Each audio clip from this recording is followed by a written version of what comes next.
What's this place called? This is, I believe, called food libraries. Food library. It's called a grocery store, you douchebags! I'm sorry about douchebags. I got low blood sugar. All right, here's the deal. We have to do our own shopping so we can make our own dinner like a regular jackoffs do. Now you're all in charge of putting together one dish. And don't just buy booze. That ain't food. What do you mean booze ain't food?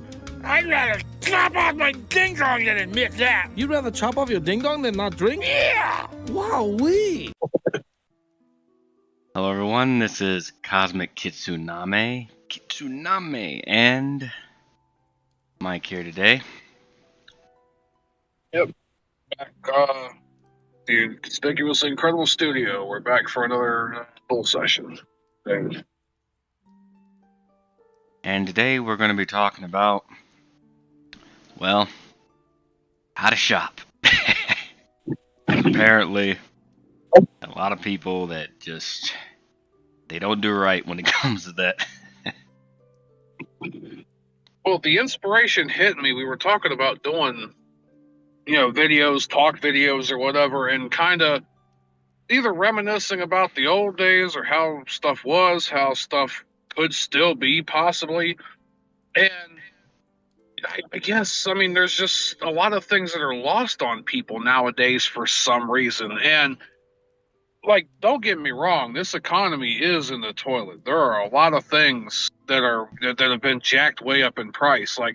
I understand that there is a certain amount of, hey, the economy's all screwed up that you can point that finger to. But you notice there's a lot of people out here that they do the bare minimum. They're fast food junkies or processed food junkies. Are there any left? There may be one. Okay, it's $500. You have no choice of carrier. The battery can't hold a charge, and the reception isn't very... Shut up and take my money. And there's there's an influx of these memes where somebody, I guess maybe 2 or 3 bags worth of groceries or something like a little table full of groceries. This cost me $200. And it's like chips and, candy and snacks and then stupid stuff. And I'm like, well, that's why it costs $200. I'm like, well, I grew up in a poor ass family. We knew how to shop. I was on welfare. At least there was one thing my mom did was make sure she knew how to shop.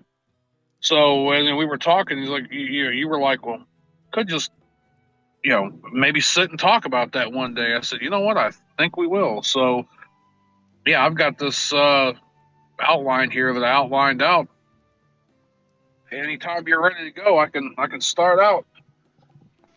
Well, based on what we were talking about last time to people watching this, yeah, it does kind of amaze me when I see stuff like that.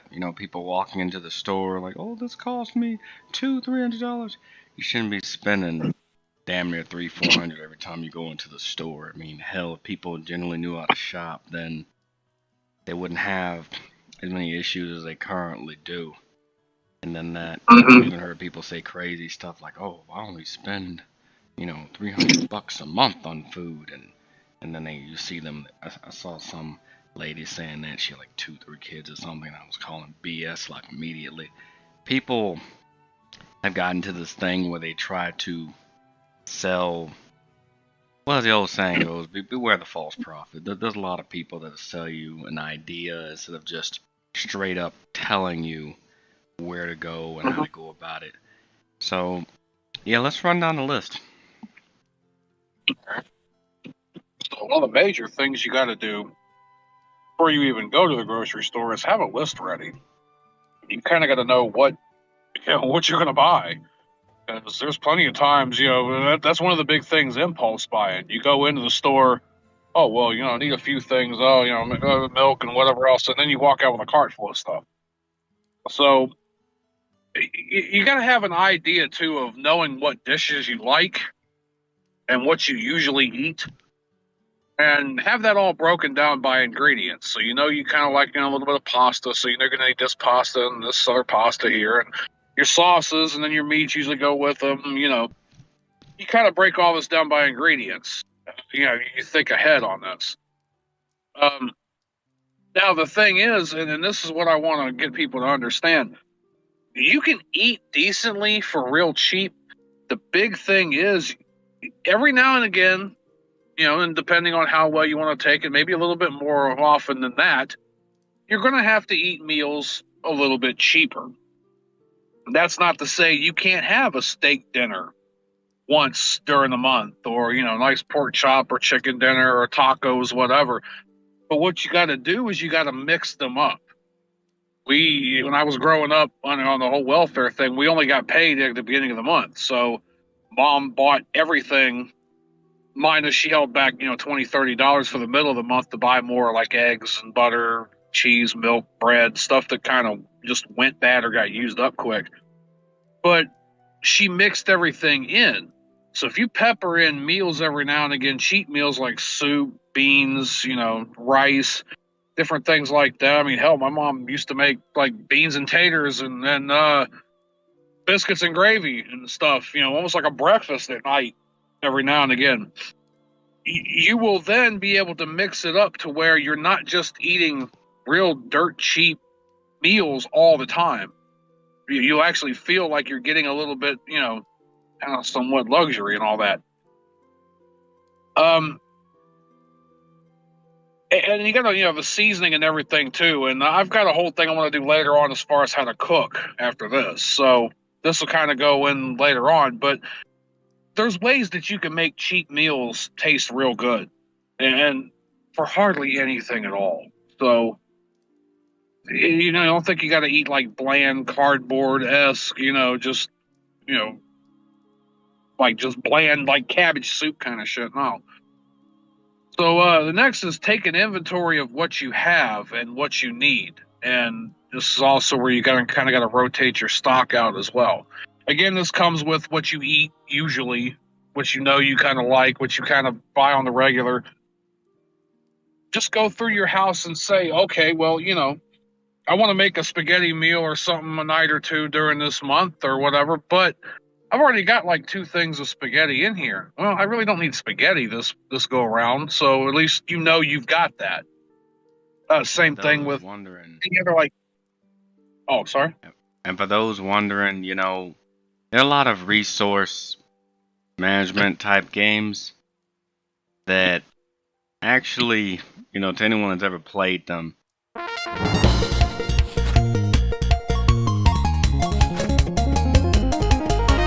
they're pretty on point half the time. You do have to learn how to manage your resources.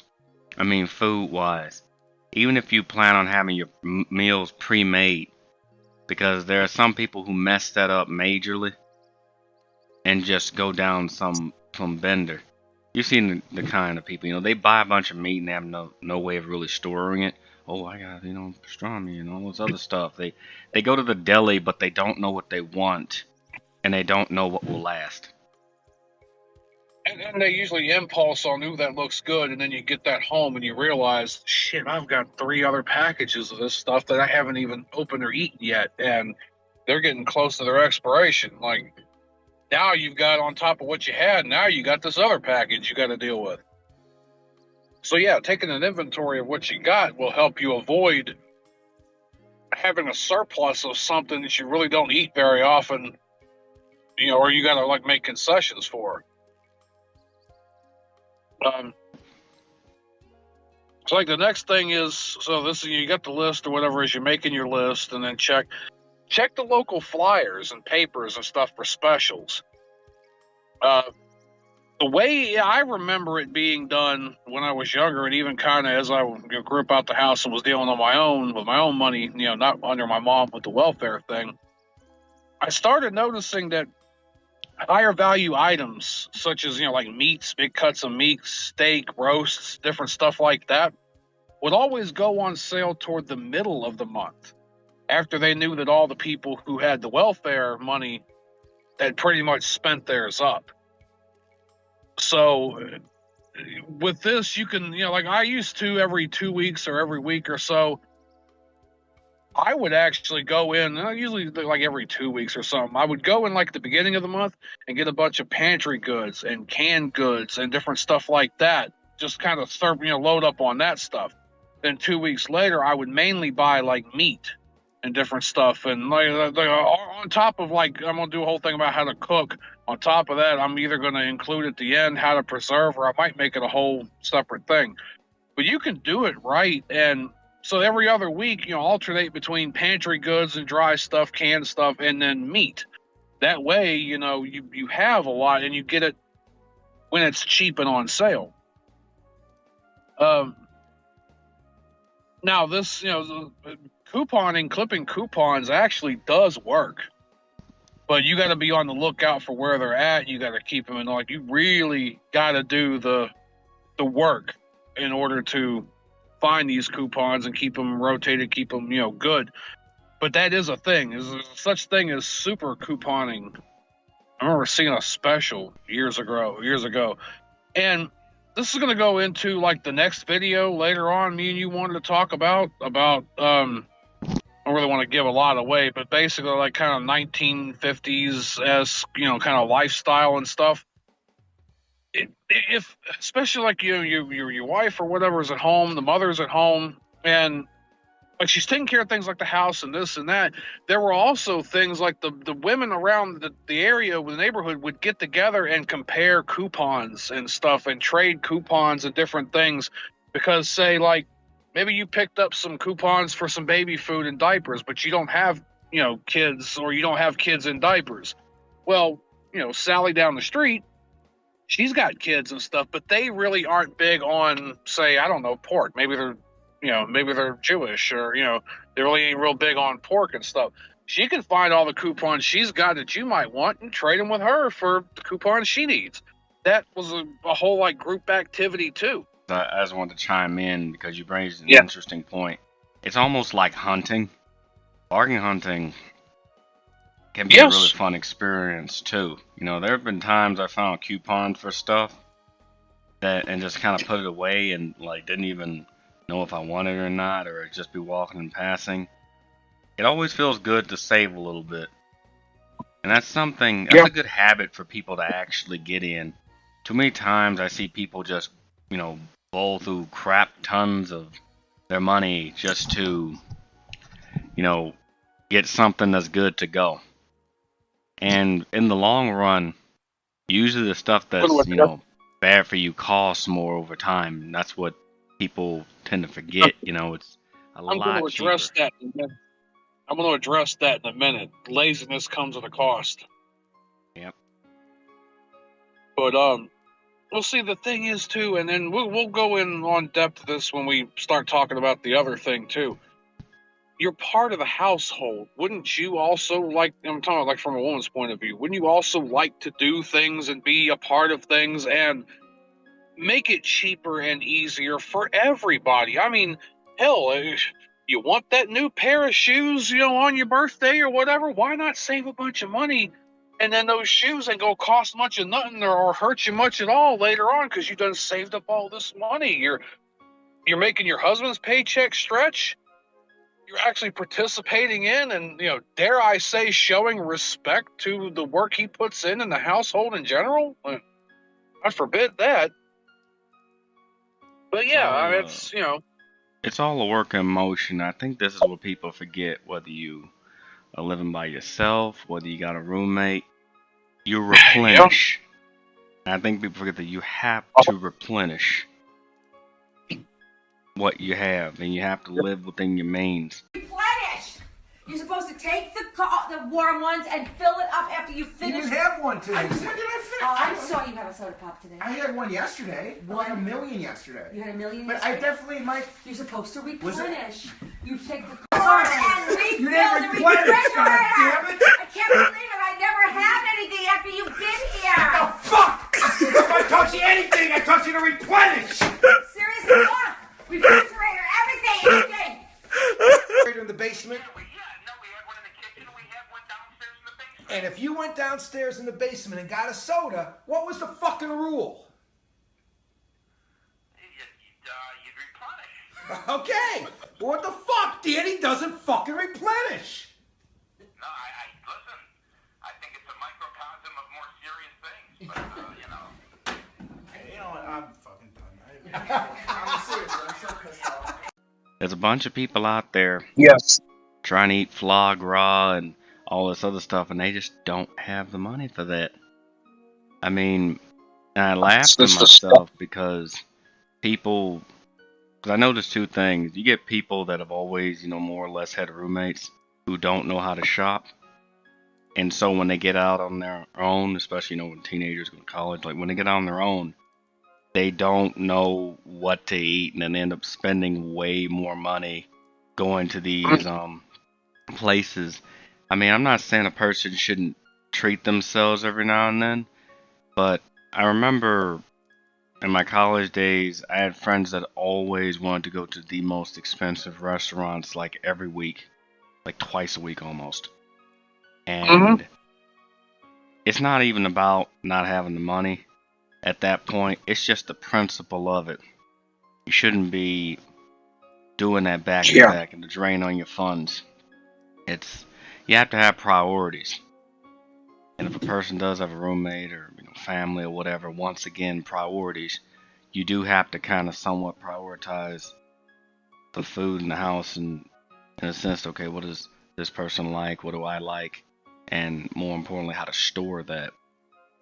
And most people that kind of were just on their own, they learned that. There were people I grew up with, they had no choice but to learn that because they didn't have anyone in the house willing to cook for them. And I wish we'll get into this a little later at some point. I'm so sick and tired of people acting like the one who cooks is putting in like this insane amount of labor when it's for everyone. It's a life skill too.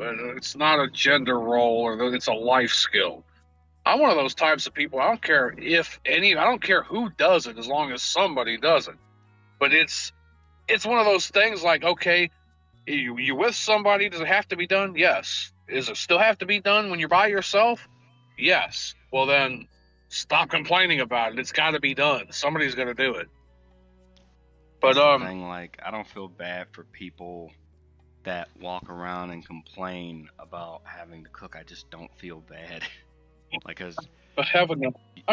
Imagine having to complain about wiping your own ass. I mean, that's almost like, it's almost what it's equivalent to. Oh my God, I got to keep my place clean, and I got to cook, and I got to feed myself. Shit, like I got to wipe after I shit. Like, oh God, who knew?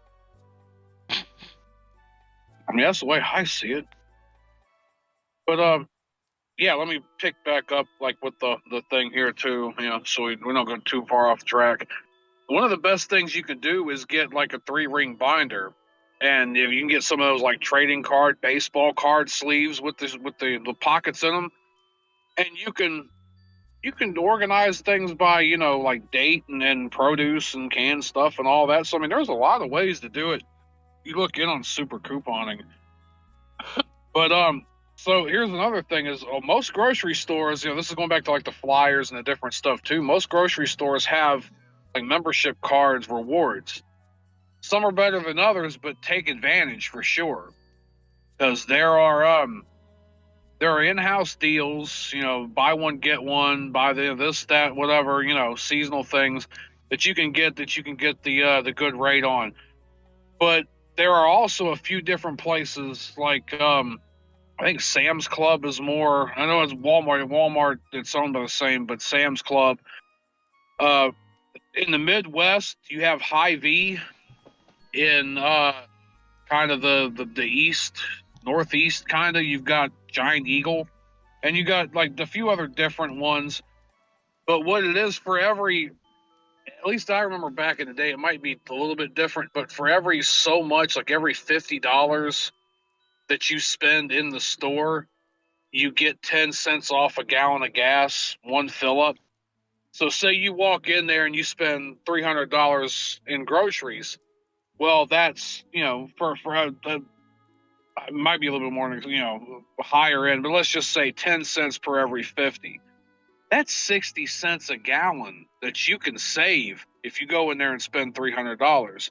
Now, it's only good for one fill up. And I think some of them might let you split it up where, okay, no, I'm only going to do 30 cents, out of this because I got 60 cents. So do 30 cents this fill up and then 30 the next. But yeah, you could potentially go in there with damn near an empty tank, and I think there's a cap, like you can't get no more than $1.50 off a gallon. It's something like that. But you go in there after you done spent and did your grocery shopping, go to their fuel, their fuel islands, fill up your tank for 50, 60 cents off a gallon. Just top your tank off. Boom, free gas too. And some of these places, they, especially this time of year, this is we're recording this on the 28th of November, so we're right in the thick of the holidays. Do gift cards and stuff. Like well, hell, even places you already go to. Like if you already just go to, I don't know. Well, I mean, hell, Amazon. If you buy a lot of stuff off of Amazon, you really shouldn't, live within your means kind of thing. But let's just say you got a purchase you want to make on Amazon, that you've been looking at for a while.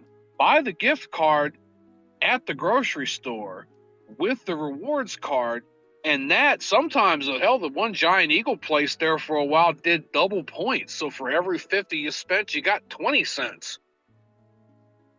And yeah, load up on all them gift cards. If somebody you're going to buy some stuff for, they want a gift card, you're going to give them, buy it with that. Then you could turn around and flip that with the gas savings and damn near get you a full tank of gas for free.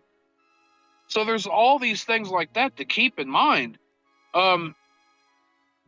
So yeah, but there are limits, and it might be a little bit like, I think it might have been 5 cents a gallon for every 50. I don't remember. So like, you really gotta. It's been so long since I've shopped at the Giant Eagle for sure, and I don't live near Hy-Vees.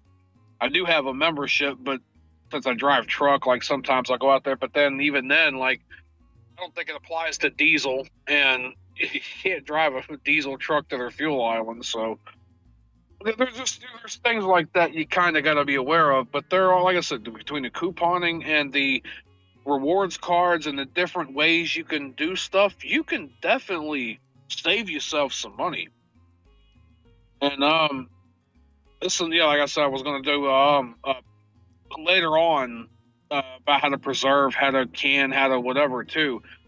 But what I had in here was be somewhat versed in and have available at least some rudimentary preservation supplies. So you can get you a cheap vacuum sealer, and a vacuum sealer will be worth its weight in gold. If especially the more people you have to feed at one time, you're going to want to be buying in bulk. It's cheaper per head in the long run. You can even, do some stuff with plastic wrap, aluminum foil, freezer bags. I used to, before I got a vacuum sealer, 15 some years ago, before they were really accessible and cheap, I would wrap a layer or so of plastic wrap around cuts of meat, and then I might have even put like a layer of paper towel or something, kind of as somewhat of a moisture buffer in a way, and then wrapped it again with aluminum foil. And you'd be surprised how long that lasted without freezer burning, just doing that. Then, of course, there's the poor man's vacuum seal, where you run yourself a thing of cold water in the sink. You put a cut of meat in, like, say, a Ziploc bag, or, when you drop it in there, and you drop the bottom of it into the water, and the water will help push the air out of the, out of the bag, and kind of, work as a. It'll hug all the meat and everything up. You can squeeze the air out, and when you get right about to the top, you just run your finger along, zip the bag up. If you dry it off a bit, that's better than nothing. Canning and stuff, that's a little bit of a barrier to entry, and freeze drying is much more of a barrier to entry. But it's the top tier as far as canning and preserving. You can potentially get stuff to last 20, 25 years vacuum sealing, not vacuum, freeze drying. But the equipment. If people are willing to learn the skill, stuff like preserves, beans, rice, there are things that have a very long shelf expectancy, and if you preserve them, that's even better. The idea behind preserving things is because it's better to not need something and have it than to need something and not have it. So even if it doesn't come to use, like let's say you get like MREs or something and then you decide, okay, I don't want these. There are people that'll still buy those things, provided, they're not like to the brim of the expiration date. You're not really losing anything by getting that. And it's good to be prepared. I think the common issue or the common problem that arises because as a society we've gotten very used to immediate access to stuff. And I think we're all almost somewhat guilty of this particular thing. I mean, hell, there's times I think, okay, I just go to the store, whatever, get something. But you have to kind of train yourself to at least prep even on a small level. You don't have to, go and buy a compound or nothing, but you do have to get in the mindset of, micro prepping or at least having a little something set aside. The same way people are with their finances needs to, and it actually is kind of funny. People's finances normally reflect their shopping habits. And I'm not talking about the amount of money that they have. I'm saying that how they spend their money reflects on how they shop for food. So if a person's more or less frugal, they're going to typically get things that are either good for them or last a long time. But if a person throws money around like water, they're going to be the kind of person that, the moment their basket comes up to the aisle, you're going to see nothing but like, what were those, those frozen croissant things. I'm not against frozen meals, but that's all they'll get. Frost, yeah. And for those of you who don't know, it's all right. there's a lot of salt It's and all sodium. right once in a while. Yes. Well, a lot of preservatives and everything in those too. It's not bad when you want a quick something or another when you've had a real busy day and you really just genuinely don't have the time. Not, oh, you don't have the time and you just didn't feel like doing nothing. I mean, when you genuinely been burning it at both ends all day and you just want a little something throw in your stomach and then roll over and go to sleep. Like, I get there are days like that, but for the most part, everybody's got time to cook. Everybody's got time to do some meal prep ahead of time. If you've got 2 hours on a Sunday evening, you've got enough time to prep meals for the next week. Honestly, Because I'm just going to that's throw what it I'm going out to go there. into the next one later. I want to throw this out there too. I get so sick and tired when people say, oh, I just don't have the time to cook. That's BS. If you don't have the time to cook, if you genuinely don't have the time for whatever reason, then pre-make the meals. People need to treat their general health. They need to put their general health over their job in a sense. It's not work yourself into the ground. People need to take their health more seriously. If I've seen people, for example, eat well and even lose weight, like without even any real exercise, just diet matters a lot. I wouldn't even say diet. I was just say just eating right. Even if you're eating bad stuff, what you eat should be in proportion to what you are doing. So if a person's going to be a lumberjack, okay, you might need more meat or more protein than the average person. But if you eat like a sedentary thing, then maybe fast a bit. I do intermediate fasting every now and then. It doesn't mean that you're going to be a damn bodybuilder or the next whatever. It just means that you're disciplining yourself. And I think a lot of this, when it comes to spending money on food, it's especially as you get older. By the time you hit your 20s or your 30s, your 30s, 40s, 50s, you're not moving around as much as when you were, young, a teenager in your 20s. You don't really need 2,000 calories a day consistently all the time. You just don't. when you get older, you do need more protein. But these people Yeah, trying to do this Wolverine diet and this Wolverine thing, they're spinning they're spinning their wheel. You do slow down. Like everything slows down when you get older. And at 30, to people watching this, that 30 mark is when it starts. If you don't have healthy practices by 30, very difficult to get that in gear. Starts hitting you like a semi truck. Well, 40, you're being dragged behind it. I just turned 40 last year, so yeah, there was almost a definite line too there. But yeah, you're right. Going back real quick to they used to have these shows on TV, like I don't know if it was A&E or E or like these documentary, I don't know, whatever the hell these stupid ass reality shows. They've been a thing for a long time. Something about oh, we're just in trouble, we're in so much debt, and we just don't know like how to get out of it, and please I don't know, please financial genie, please help us, and they start going through their finances and they're like, well, why is it that you guys are going out to eat like 3 times a week? And oh, but this and they ain't got no this, and like they got 2 cars they're paying on and a house and I think a boat too or something, and they've got all this extra shit. But then they start looking, and yeah, it's literally like 3 times a week, if not more. Not to mention like little snacks. I'm talking like like the main meal. Like they'll either order in, or they'll go somewhere for the whole family, 2 or 3 times a week. Not to mention they're not packing their own lunch for work either, so they're hitting, or even like their coffee. And Starbucks is the biggest ripoff ever. I just made a cup of coffee in here for like damn 25 cents.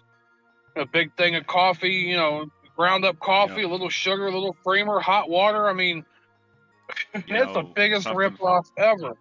You know something funny about that Starbucks stuff? I'm pretty sensitive to caffeine drinks as I get older. Yeah, I start craving the coffee. Didn't too much care for it when I was younger, but yeah, when I had Same. my first Starbucks coffee, I don't know whether it was a Frappuccino, but I must have been about, I think I was in my mid-20s or something. Dude, when I had one of those, and if I can get away with it, I'm gonna show everybody this clip. I was pretty much just going off like Fry from Futurama when he had that 100 cup of coffee. That messed me. Tricky Dick Fun Book. I saw how much sugar was in this thing, and I'm just telling everyone right now: if you drink coffee once a day or even twice a day, you're for the most part fine as long as you're doing something. But if you go there Starbucks and you drink those frozen whatever, those big ones, you're gonna be a diabetic or in the ER. Take your pick. I would not mess with a lot of them things. And me myself. Yeah, I know. I do. I am guilty on the Java Monsters. I don't really care for like the fruitier ones, especially because there's something about like the Java Monsters, and I don't know if it's the coffee flavor or like the milk for the creamer part or whatever that kind of masks like the chemical taste. Because there's whatever the fuck ginseng guarana. I mean, I'm not saying ginseng is chemical, but like whatever that guarana, and there's a real like chemical taste to a lot of those fruity energy drinks. Something, I guess, with the coffee, or maybe the other that masks that. It might be the citrus or something in them. I mean, it has something going on with them. It's like a tangy kind of taste. Oh yeah, yeah. I can't even drink Monster. That put me in the hospital most likely. I mean, probably in small doses. The Java Monsters are all right, but the other, I just couldn't really get the taste of the fruit ones. But something about that, and even then, I mean, you're talking fucking, if it's even real sugar in it, you're talking like twice your daily recommendation per serving of sugar in those things. And I think we're almost out of coffee. Nonsense, dude. We've got plenty of coffee. Mordecai, what happened? Need more coffee. Need more Margaret. Fist pump. Coffee, coffee. Coffee? Greetings, fellow fist pump fans. May we help you get some tickets? What? Who are you? Coffee, coffee. As you can see, I am a giant coffee bean. I can bring you caffeine. Do you accept? Wait, what? Coffee, coffee, coffee, coffee, coffee, coffee, coffee, coffee, coffee, coffee. Ah, cool, a contract. Let's sign it. Coffee, coffee.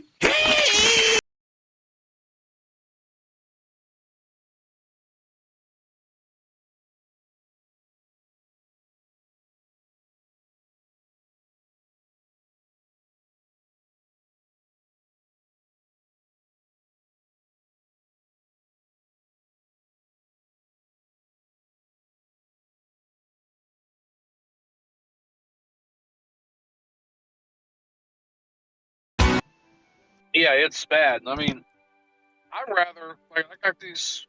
I think it's a 20 ounce. It's one of them disposable kind of you get to the store and everything, and shouldn't really use them either. But there is a certain amount of convenience that I kind of have to afford here being on this truck because I can't always I can't have a big pile of dishes that I gotta wash all the time. Like, I mean, I can, and I can, trying to do a whole thing about having to shop and save money, and I'm kind of making excuses too. But sometimes it's easier just to get them like solo cups with the little lids on them, and just make yourself a cup.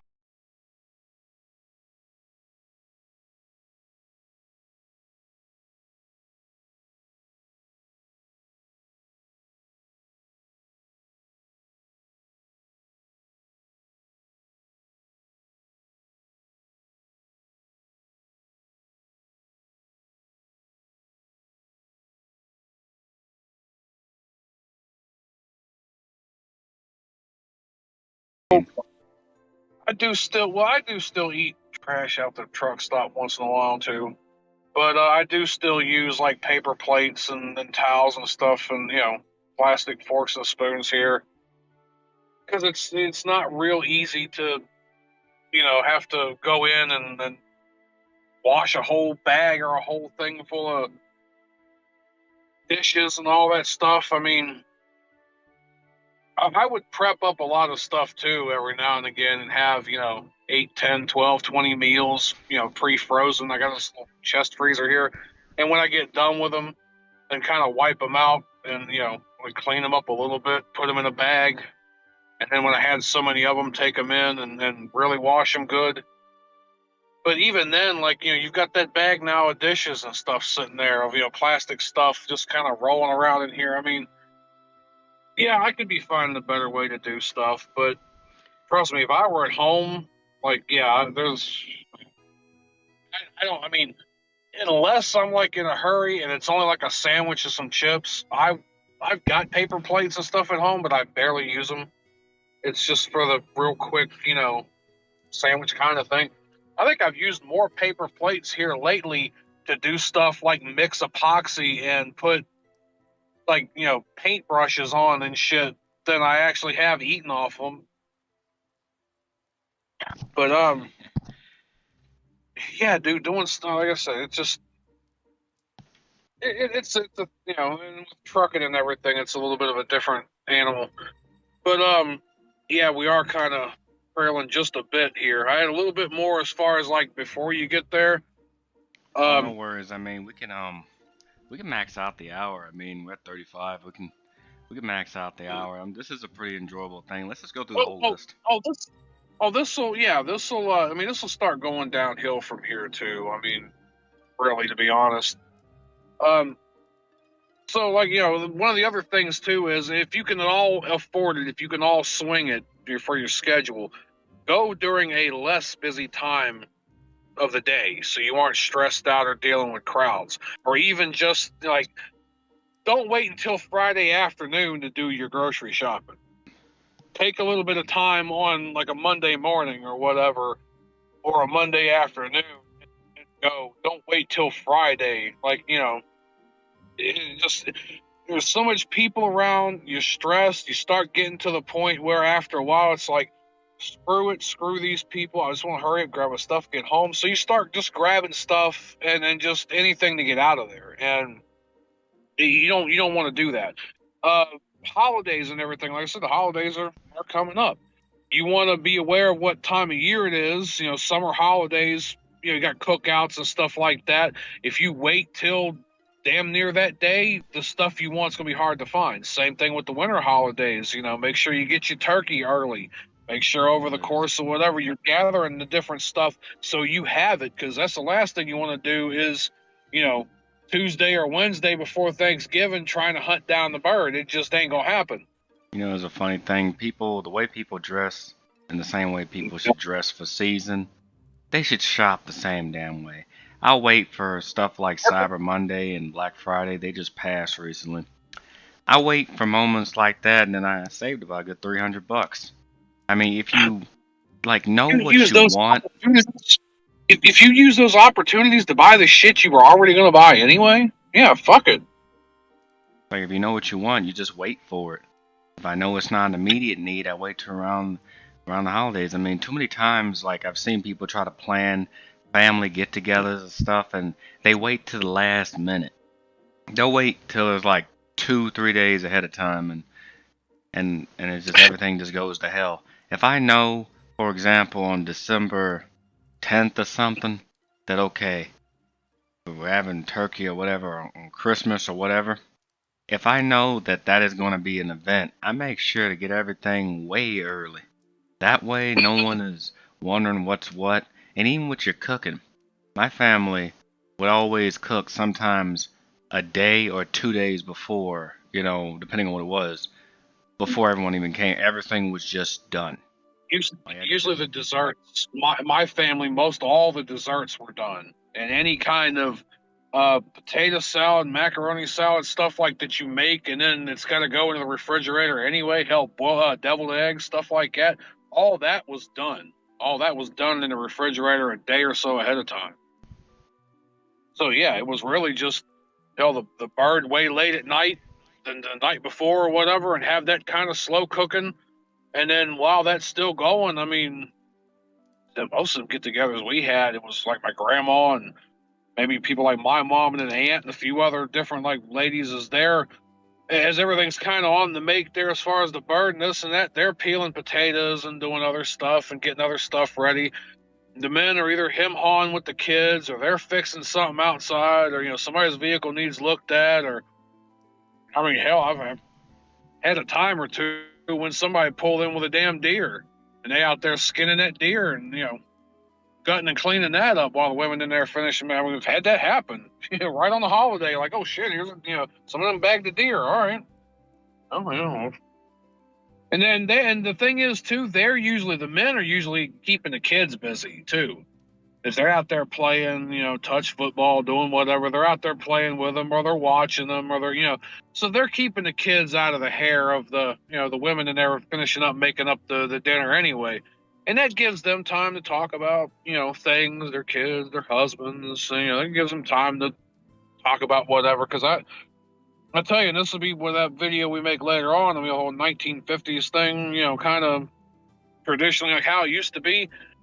Yeah. Unless you was passing through or maybe getting a glass of water or something like that, as a man, you go into that kitchen, start dicking around, you watch how quickly your ass got chased the fuck up out of there.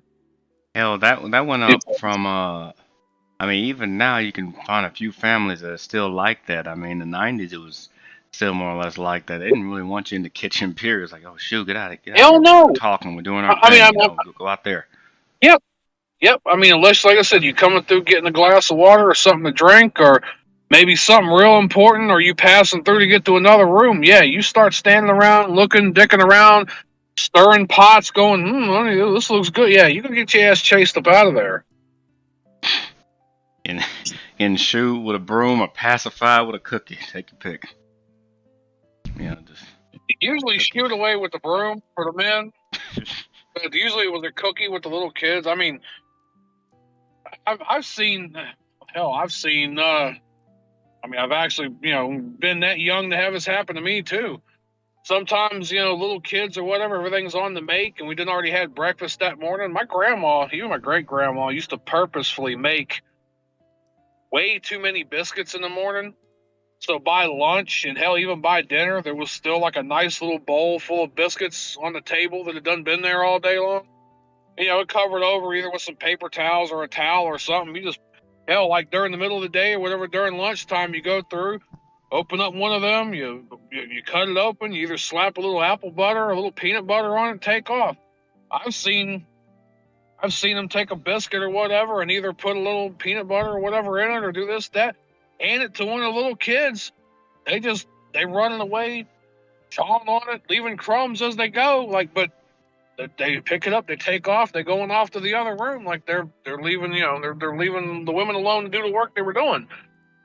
And then they ain't worried about, all over the floor because there's so many people in and out and shit getting dropped and tracked anyway that the floor's going to have to be swept regardless. So, who cares if some biscuit crumbs or whatever? The kid went outside and played now. So, yeah, like I said, we can go more into that later with the that video. But I'm just you're right though. I mean, yeah, shopping for food. yeah. But Well, it's this kind of it's all intertwined. It's all intertwined.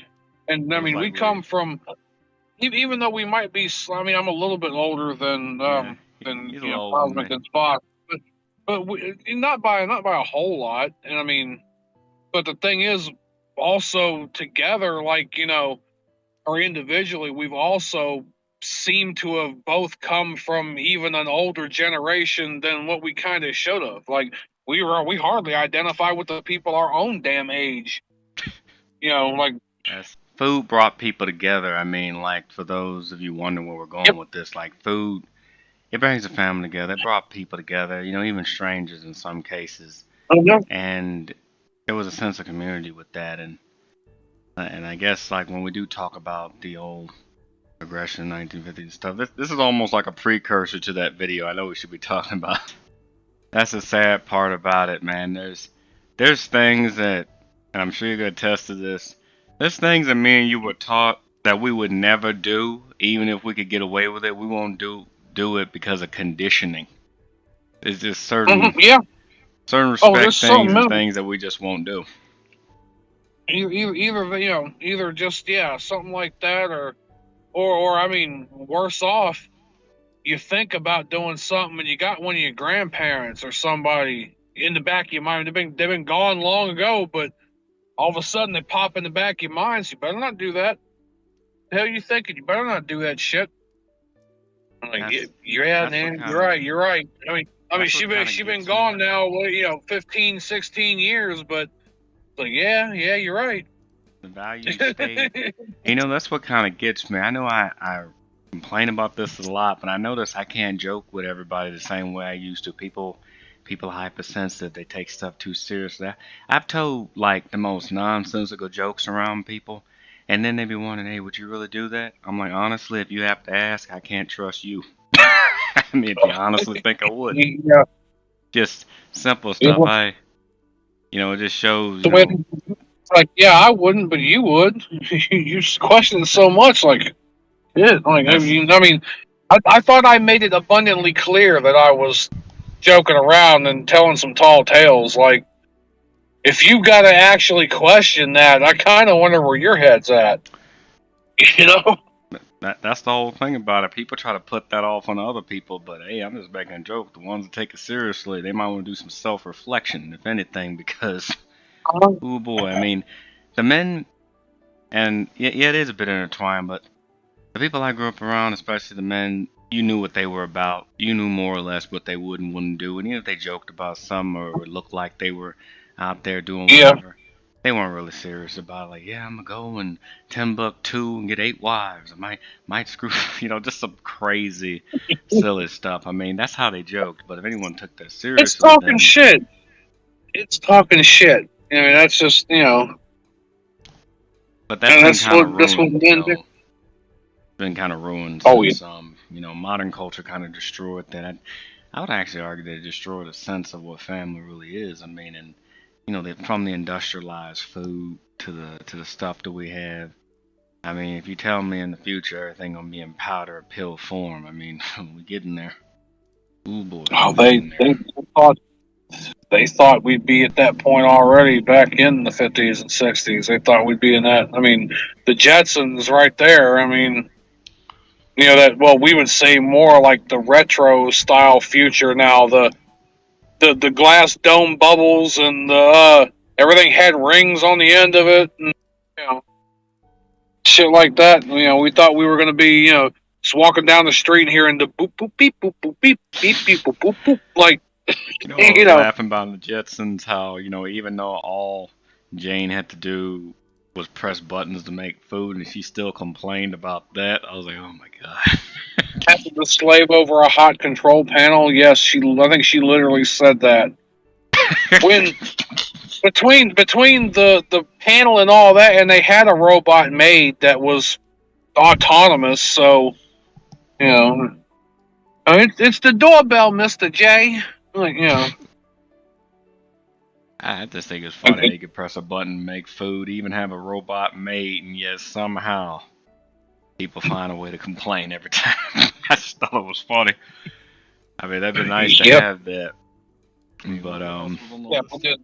yeah, I mean, did we'll get more sidetrack a into little the bit. whole, Well, you know, finishing up put the this thing last in little a bit, later video. But on shopping the for the food holidays, thing, special occasions, and one thing I didn't put in here either, but I mean, make sure you're kind of prepared for storm emergency situations. Keep up on the weather and everything. You know, get there because it took me the longest time to figure out why everybody bum rushes the store when they hear a storm is coming in, and then next thing you know, all the beer, Pop Tarts, bread, peanut butter, milk is all gone.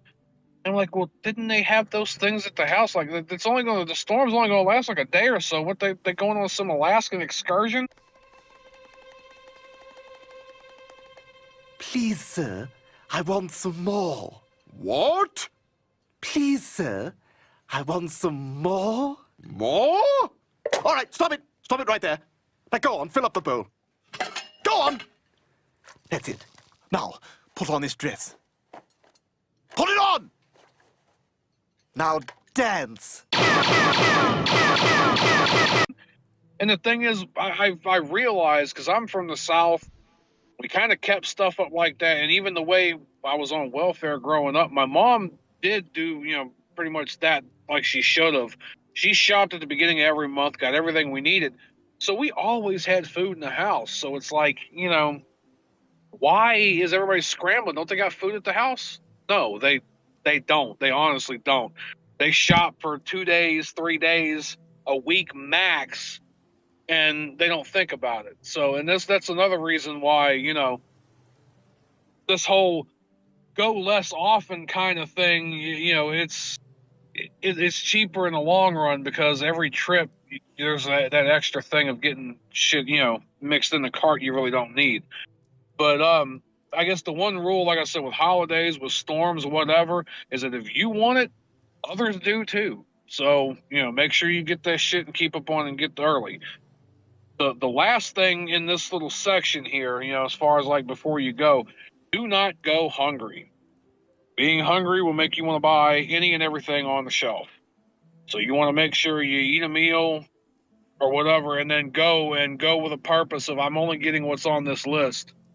Or if I happen to have forgotten like 1 or 2 condiments that went with something, oh yeah, I forgot to write down this, but this goes with the meal I'm going to have, like that's okay, but go in there with a purpose. You don't want to be hungry, aimlessly walking around and in this next section here, when you arrive at the store and everything, grocery stores are laid out and made in such a way where they will get you to spend money.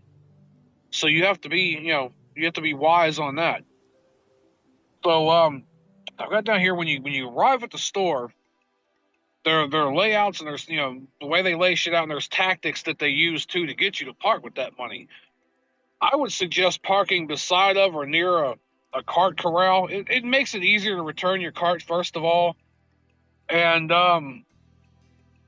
you know, you should return it and not be an asshole.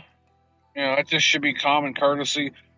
A lot of times, though, what I'll do is I'll pick up one out of the cart corral, or I may walk over a little bit if somebody left one hanging out there.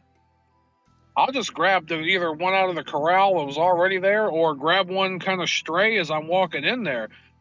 Yeah, I'm going to have to return it back, but, you know, if I'd have just left it there, then I'd have been grabbing another cart, dragging it back out. That's another cart that the people who work there got to drag back in. I think it's just kind of a courtesy, you know. If I'm able enough to do it, why not? Let's see, what was the hell was done here? So take one from the corral, just so there's an extra when I'm done shopping. And there's usually, but not always, garbage cans placed there. It's a good little place as any to throw away any extra trash you may have on you, instead of throwing it out in the, you know, in the parking lot. Just a, you know, good thing for that. Some stores will have a coupon kiosk at the front door. You know, again, that kind of comes with the the rewards card and stuff like that. But sometimes there are things that only like appear on sale during that day, or some of them they're tailored to what you usually buy. You know, your shopping history. and you go in there and it's like, oh, well, you know, you usually buy, you know, I don't know, Kraft macaroni and cheese, or you usually buy, you know, Kraft mayonnaise, or, you know, whatever. Like, oh, well, you know, there's a thing here and it's, you know, 20 cents off. So you have those too, because they're kind of flash deals that you get sometimes that they're not going to advertise. So it's good practice to wait until you get to the end of your shopping trip to get like refrigerated stuff, produce, dairy, meat, you know, other temperature sensitive items, especially during the summertime. And know the layout of the store. Like, if you know you usually go there on the regular, you should kind of know where everything is for the most part. So you want to basically work like a serpentine pattern to kind of go up one end, down the other, up one, down the other. You should have your list, you know, structured to that too, so that at least you're not screwing around with all this extra time, and you know where the stuff is, and you kind of just make one big sweep, and then one big sweep usually around the back wall where, you know, you get your dairy and your meat and your produce and all the other stuff around, and then just hit the checkout. It makes your trip a lot more efficient. You're not backtracking here and there, not stressing yourself out. It's just, you know, it's easier all around once you start knowing. So, you know, if you follow your list and structure your list according to the layout of your store, you'll have a better time, easier time crossing stuff off your, off your list. So here's the big thing a lot of people don't know or don't realize, that grocery stores are designed and stocked in such a way to make the customer spend more money. Or, I mean, just keep in mind, they don't have a paid team of eggheads to study the buying of the average person for nothing. They know what the average shopper will buy in circumstances, and, you know, you got to watch their practices. So, yeah, I'm sorry. Yeah, go ahead. Something that I think is kind of interesting, kind of funny. Sorry, I didn't mean to cut you off because I know you're on a roll and everything. I want to just chime in and add. Oh, no, that's fine. Yeah, that's fine. Don't go to the store on an empty stomach. Oh, yeah, I just mentioned that a little bit ago. Yeah, don't go hungry. Yeah. I've done that before and literally walk out with half the cart full of shit going, why did I buy this? Oh, yeah, because I was hungry. You buy a little this. I remember you mentioned that a little while ago, and I wanted to chime in and reiterate that because didn't they have a saying for that? You know, never let your eyes be bigger than your stomach, something like that. Not a good idea. Oh, yeah. Your eyes got bigger than your stomach. Yep. Oh, yeah, that's definitely a thing. But, like I said, the tactics of these grocery stores, it's when you actually look at it, think about it, it's pretty, how do I put it? Pretty devious. If you don't know, if you don't realize, they will take advantage of you. That's probably the absolute worst thing out of all this that you can do is go hungry. That's probably a little more than you should. If you take anything out of any of this, remember, don't go hungry. You know, don't go to the store hungry. Not to mention, you know, the colors and the stuff they put on the items, you know, the reds and the yellows, like, it's designed that way, and I think people should acknowledge that, you know. Advertising, you know, there's been times I come out of the store with something I know I didn't want. And not as much as I thought I did. Then you actually try it, it tastes like crap. It's good to be adventurous, but not like that all the time. Oh, yeah.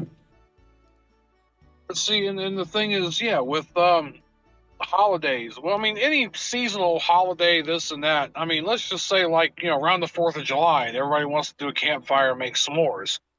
They'll put a lot of shit, especially the name brand shit, on the end caps of the aisles, just to have it right out there in the open.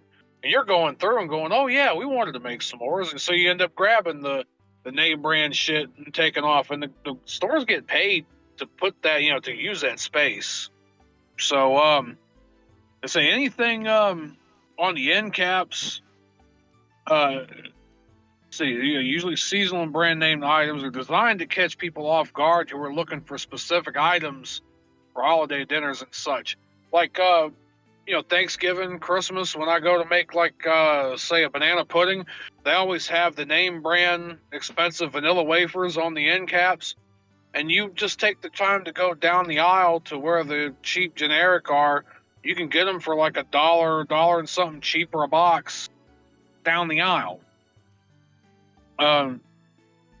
See, promo items will also, always be front and center of the aisles too. Pretty much like right at like eye and arm level.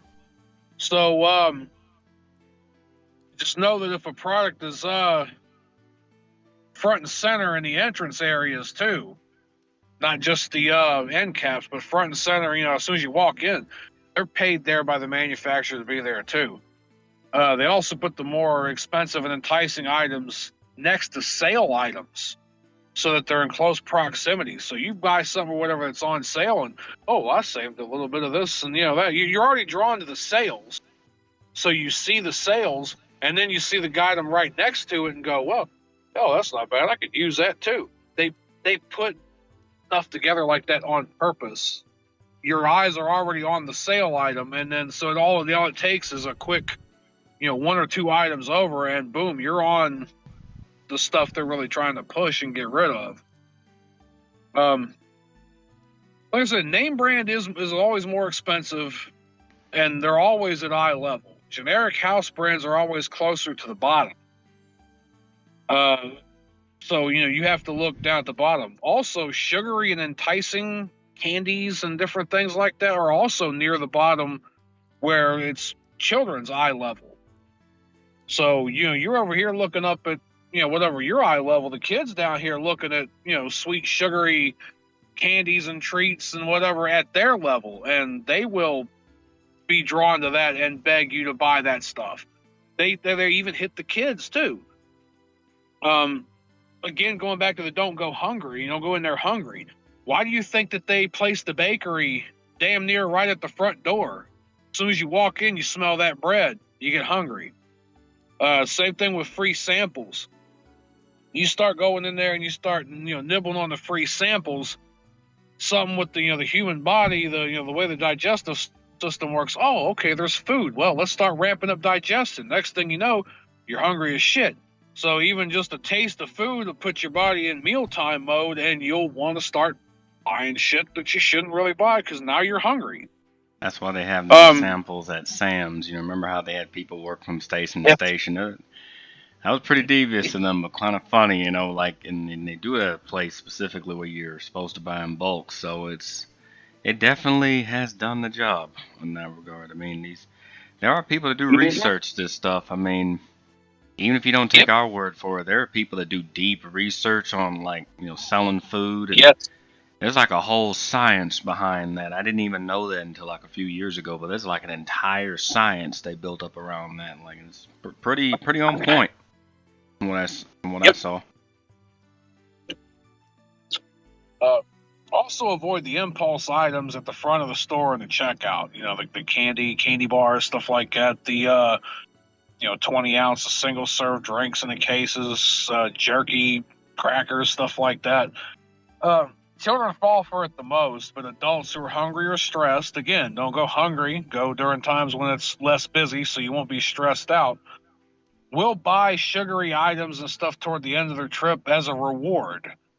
They know that people kind of, think that way. Oh, well, I got this whole cart full of stuff and then traverse this whole store and I need me a candy bar or whatever for on the way out, treat myself. And that's what they're hoping on. They also, and this is one thing that I didn't know till I kind of did the research of this, they put the most desirable or like the perishable where you always, like, everybody kind of go in there, especially dairy, milk, eggs, stuff like that. They put this stuff in the back on purpose so that you have to walk through the entirety of the store to get to it, knowing that, like, you're going to pass up something that's going to catch your eye, and you may grab that thing as you're going back to go get your carton of eggs and your jug of milk. Like, they put stuff like that purposefully way in the back so you have to pass up everything coming in.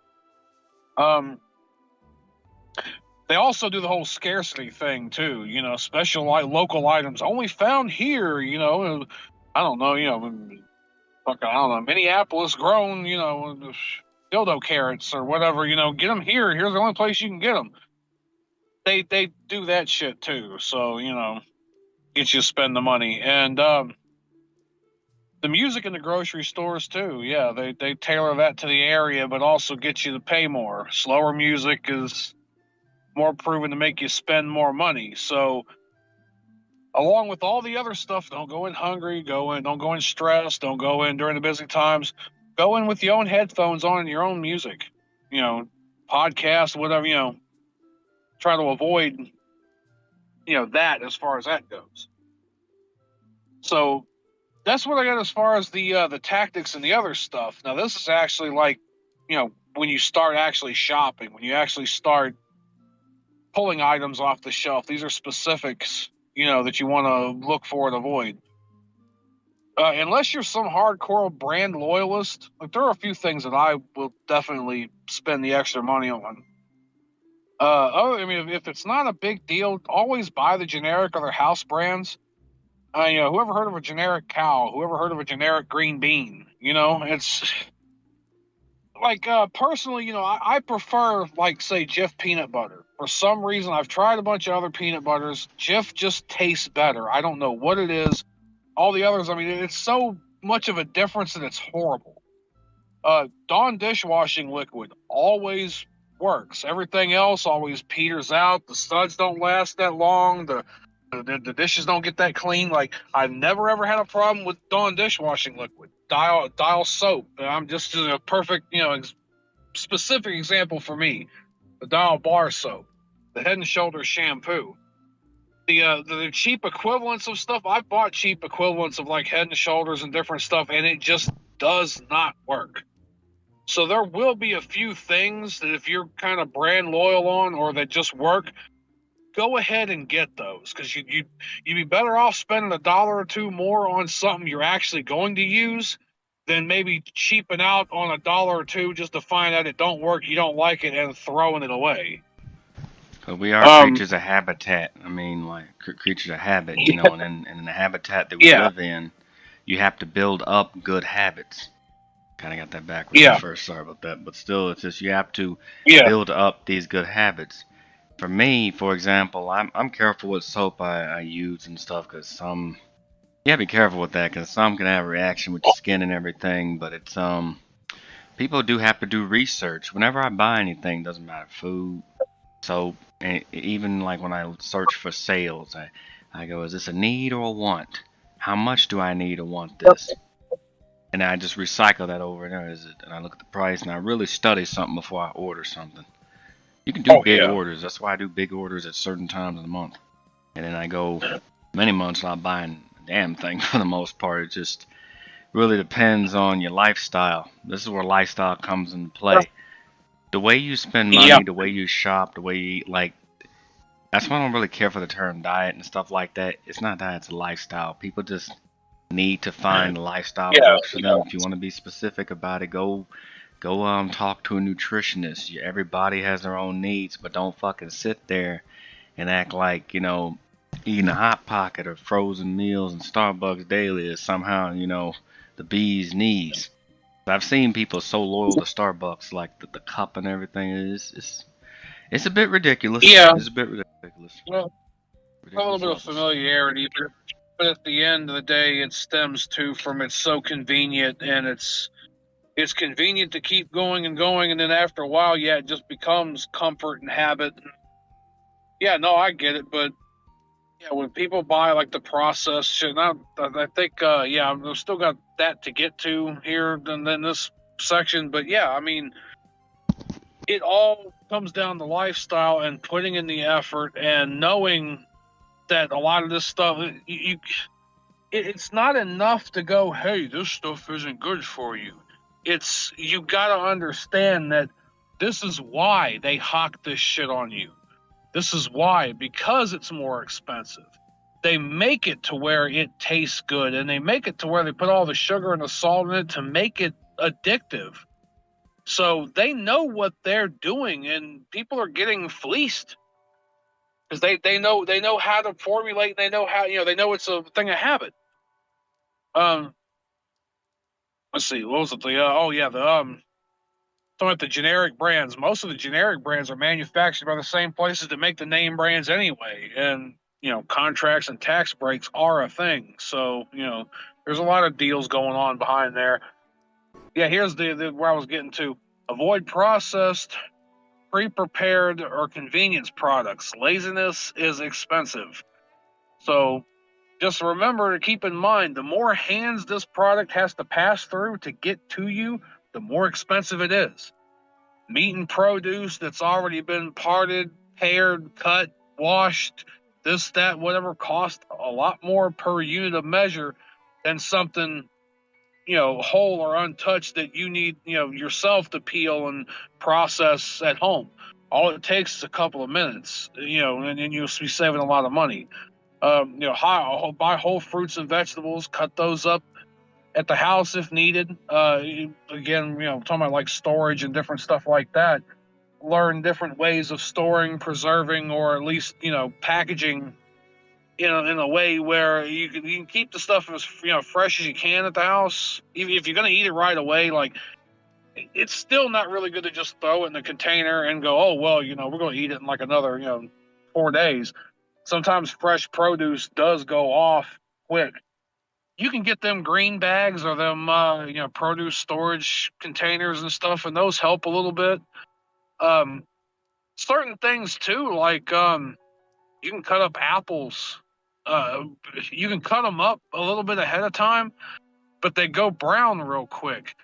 If you take lemon juice and kind of spray them on and kind of toss them a little bit of lemon juice, it'll keep them from going brown as fast.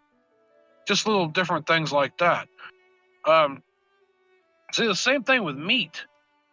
You can get a whole chicken sometimes for like $1 a pound, 99 cents a pound. Might be a little bit more now with all the shit. Or like a whole pork loin, which I found it's hard to find that shit anymore at $1.99 a pound. You're gonna be more on the side of like $2.25, $2.30 something a pound now for a whole pork loin. But if you get the pack or whatever of like the center cut pork chops already cut up in the pack, you're looking at somewhere around $6, $7, $8 a pound for stuff that all they did was slice it. So bring it home, slice it up, vacuum seal, or Tupperware container or Ziploc bag or whatever. You just take the time to do a little bit of processing yourself. You will save so much money. Those single serve, ready to eat and snack size things, are more expensive. One of the prime examples I saw this here lately is those Uncrustables, peanut butter and jelly, like from the freezer, already made kind of shit. It's $10 for a box of 10 of those. So yeah, you think you individually owe $1 a sandwich, right? The thing is, you could buy 2 cheap loaves of bread, a big jar of peanut butter, and a big ass jar of jelly, and make twice as many sandwiches at least. Plus, have more on them, more peanut butter and more jelly on them than those things have. And you don't have all the, because they load up the corn syrup and the different shit like that, because a lot of that's like for packing little kids' lunches and people who don't really want to spend the time. There's a certain, contingent of people who don't really want to spend the time, single mommies, let's just say. Just throw whatever in Junior's lunchbox and just here you go to school. So it's the convenience of that's expensive as hell. Same thing with those Star-Kissed lunch pouches that got just a little bit of tuna in the thing with a few crackers and a little mayo packet. You bought all those separate, bigger packs. You can kind of divide all that stuff down and make your own meals, like if that's what you want, cheaper than, you got to buy enough and buy it ahead of time. Not to mention, you mentioned a good point. I mean, like, especially if someone that, got kids running around and everything, they got to think about that too. They shouldn't be, eating the same. I mean, I'm going to just say it. There's a lot of parents that overfeed their children, give them ridiculous portions. I mean, maybe I don't know if it's to shut them up or something, but I remember seeing this as a kid. That, I knew a yeah, lady that did that. partly. She would give her child like insane portions to shut him up. That was messed up. And she did that. I must have been like maybe 8 when I saw that. But portions matter too. Maybe one One day we'll get thing, into the cooking thing, but portions matter, and I think a lot of people don't even know what yeah. a sizable portion is. I did not know that. I mean, I know we know, but a lot of people, especially younger people, they have no idea what a sizable portion is. One person is saying 3,000 calories, the other person is saying no, 300 calories. I don't know what kind of Oh, weird you're talking thing about you'd be on. caloric intake. Yeah. For women on the smaller side, somewhere around 1,700 to almost 2,000 is enough. For a fully grown man, you're looking somewhere around 1,900 to 2,300 a day. On average, at the very least. And, Yeah.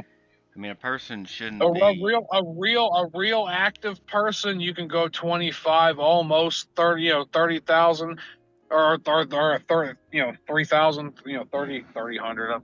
You know what I In mean? other Like, words, but you gotta be a real active motherfucker to be taking in 3,000 calories a day. You gotta be a construction worker, like swinging a hammer all day, every day, I say to this because need that. people shouldn't be like overindulging, but they also shouldn't be starving themselves either. Like the word moderation definitely should Eating come out into of play boredom. more. Eating out of boredom is a thing. I mean, what messed me up a lot too, and I was actually not doing too bad when I was 7, 8 years old, close to 9. I gained a lot of weight when I was 9 some years old because we moved in with our grandparents, and on top of it kind of being a little bit boring anyway, because I mean, let's face it, when you're that young, old people's houses are boring.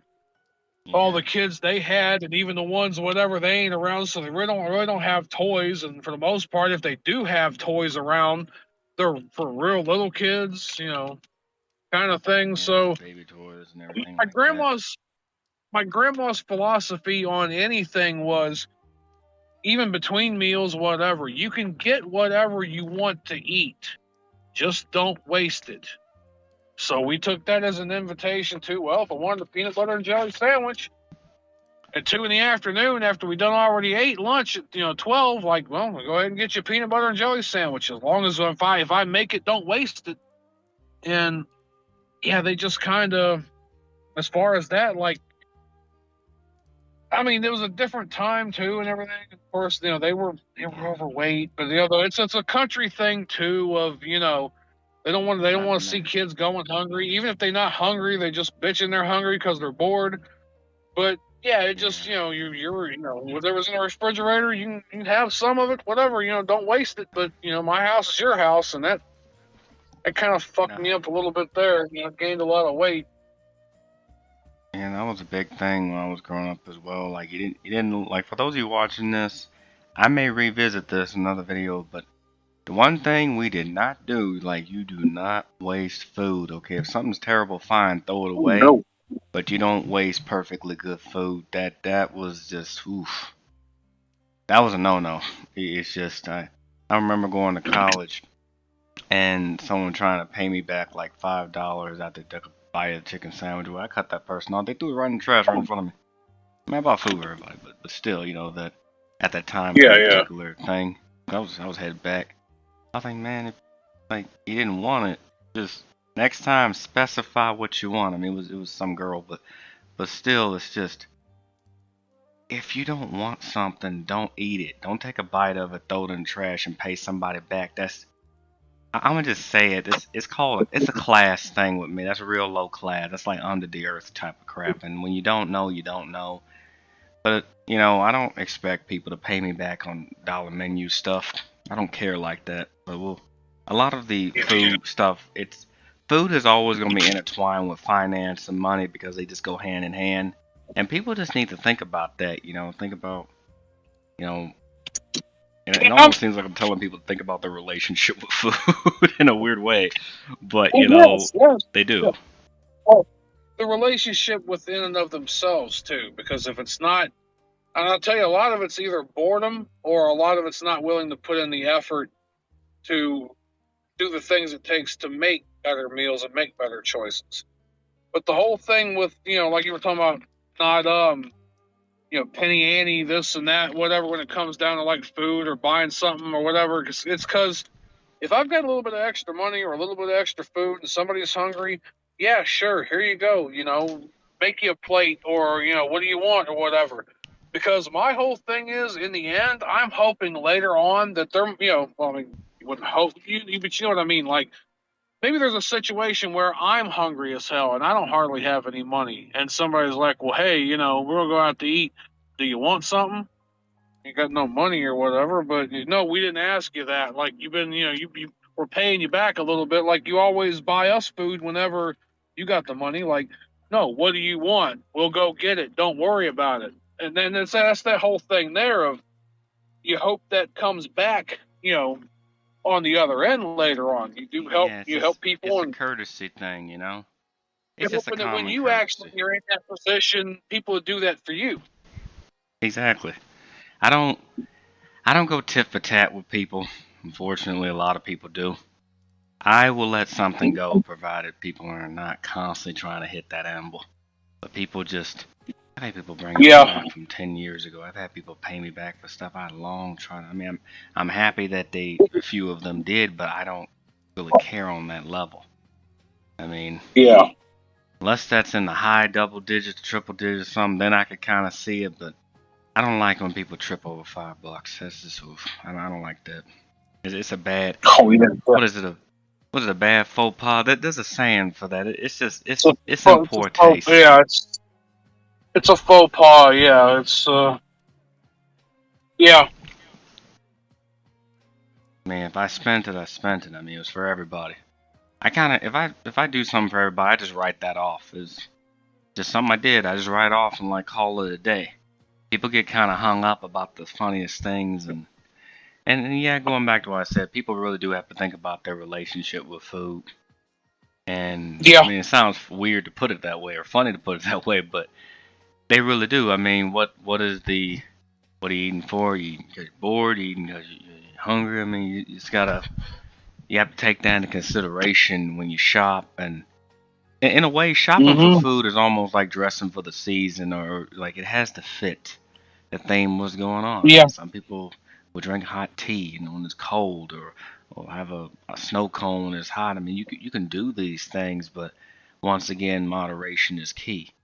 I mean, I've seen people go out of their way to be super professional with, how they spend their money and their job and everything. That's fine, but they should take that same type of professionalism when it comes to their physical health. And I've also seen people go overboard to where they try to be the next Wolverine or Superman or something. I mean, you can do that if that's your dream, but for those of you wondering, I remember doing a video on gym, why I don't do gym and stuff anymore. I exercise at home now because, dirty equipment, a host of other reasons, but mostly because there are people out there that really do hurt themselves at the gym. And what a lot of people don't understand is that in order to maintain that physique, I've known guys work out 3 hours a day.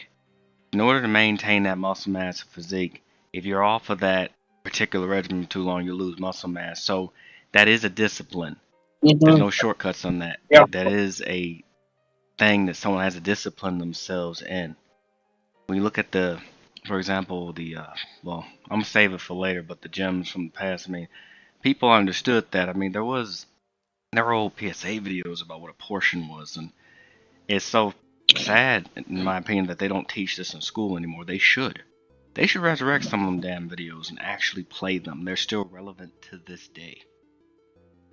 I mean, if I remember right, I think I even remember my mom saying something about this years ago. When it comes down to pretty much anything, as far as like a portion or a serving size, like if you want to just kind of eyeball, I mean, there's different things that might be a little bit different here, there, or whatever. But like, say for a cut of meat or like a portion or whatever, like when you spoon out mashed potatoes or vegetables, or whatever, on a plate.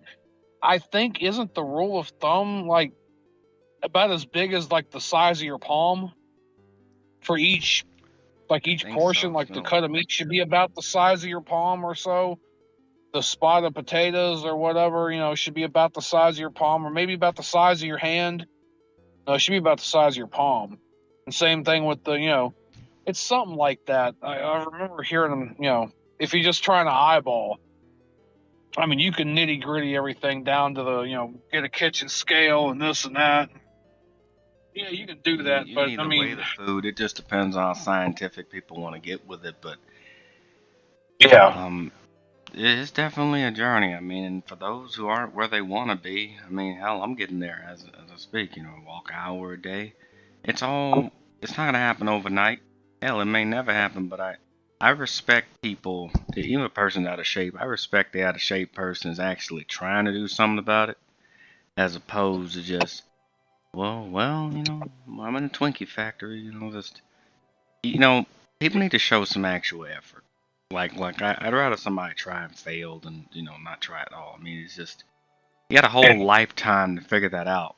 You have a whole lifetime, and I just feel like a lot of people waste their opportunities. But if you walk around comparing, oh well, so and so the Joneses eat like this and they look like this, well, you're not the Joneses, and you ain't never gonna be. Yep. I mean, I've got a few bad habits of my own that I'm trying to work on now. And it's just one thing at a time, really, to be honest. I mean, with this one right now, every day is kind of a struggle. Not wanting to backtrack, not wanting to go and get whatever. And I know that in the end, I'm going to be a lot better off for not giving into the temptation. But damn, is it hard to not give in right now. I'll talk to you a little bit more specifically later after we get done with this video about specific shit. But yeah, suffice it to say that I started even just last night realizing I'm glad I didn't do what I wanted to do. Glad I didn't go and then off the deep end, and then I took everything I had, and I mean I'm still noticing a bit more of a difference for not doing it. So. I'll jump ahead of you a bit on this, and I don't mind throwing this out there. I grew up eating Italian food and seafood when I was a kid, and as much as I love Italian food, the reason I cut back is because the starch in the bread. It don't agree with me that much anymore.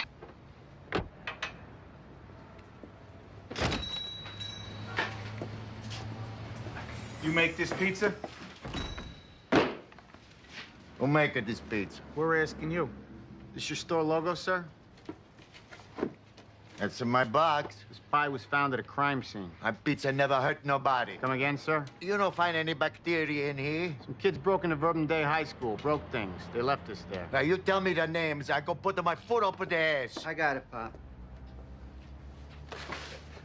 It's a custom job. How's that, sir? Double meatball, pepperoni, sausage, peppers, onions. Extra mozzarella. This pie fit a pattern? Come again, officer? Any customers order this combo on a regular basis? Only one I know. Who's that? I'd rather not say. Tell me right now. I find it, these bastards. Pop, go in the back. Make meatballs. Go ahead. Sir. Yes, officer? Word to the wise. What's that? Technically, you're an accessory after the fact. I cannot believe this. So I ended up cutting back and losing a bit, and it's just kind of, it's a temptation and everything, because I don't. Myself, I'm just fighting a couple of vices right now. That's about it. But yeah, it's to those that watch this, there's always, even if, let's say you don't know how to cook, you can learn. That's what YouTube is for. There's so many avenues to learn how to cook. Yeah. You don't.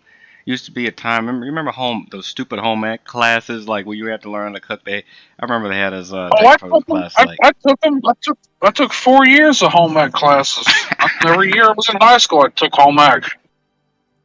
I mean, in hindsight, it was it was something that started off as a good idea, but I've seen some stupid things happen in home ec. People like damn near making destructive souffles and a bunch of crazy stuff, but.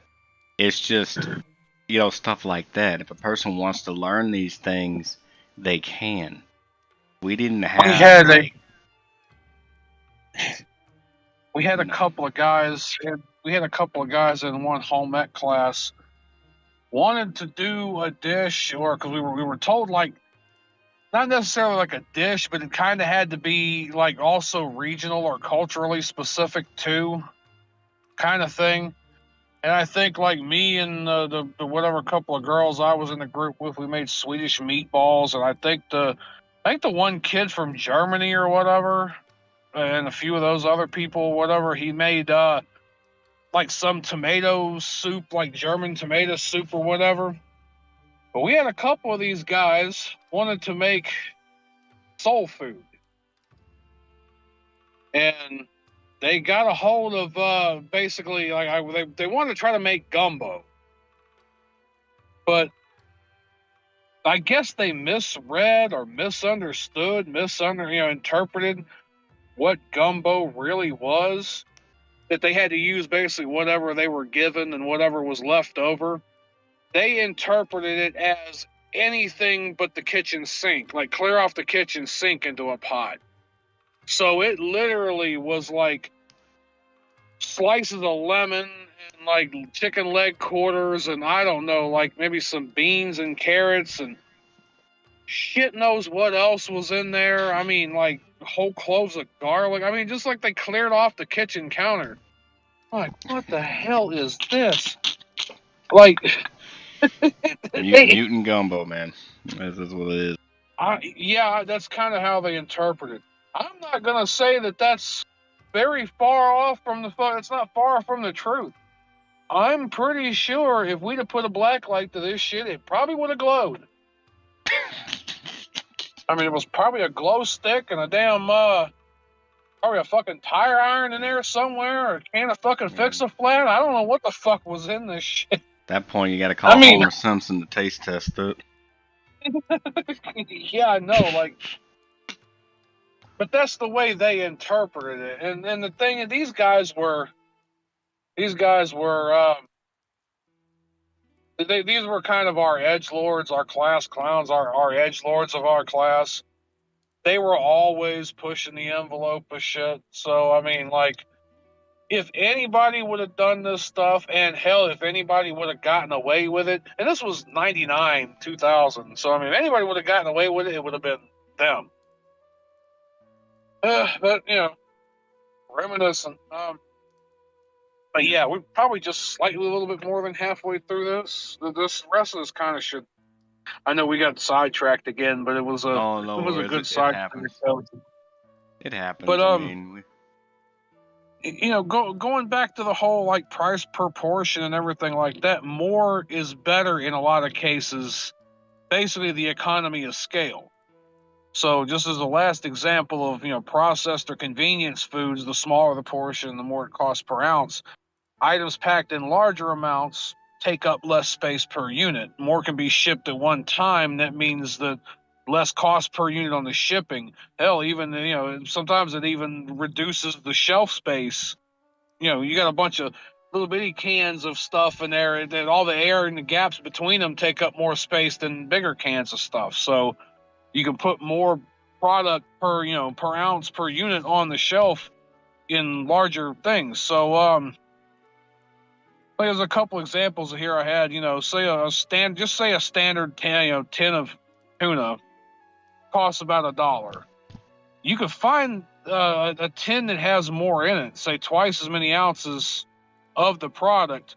The price per ounce is actually going to be cheaper per unit, so you could probably get that double-sized can for about $1.75. You know, and instead of two smaller cans at $1 a piece, you can get twice as much, be the equivalent of two cans for maybe about a quarter less. You know, all in all.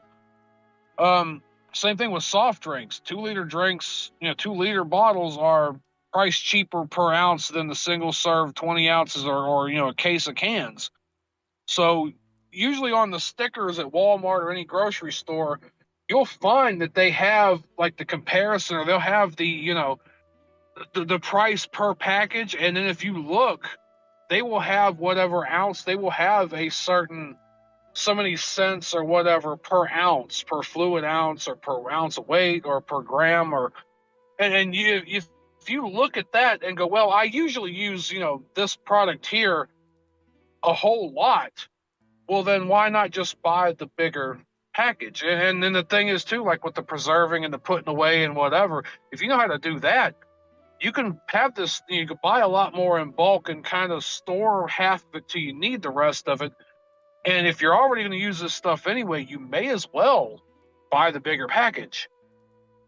Let's see, yeah, talking about the price per unit on the store shelf stickers. Know your consumption habits. This is pretty much exactly what I was saying. If you only eat a certain thing once or twice a month, and it's particularly hard to preserve, then do buy the smaller portions. It's better that you buy what you want and you know you're going to use than a lot of something you're only going to throw it away later on. So you should be aware, though, and consider cutting that item out of your diet or, relegating that to very rarely if that's kind of a habit. Like, if you really just kind of don't need it, then just don't get it. Like, if you can all get away with it.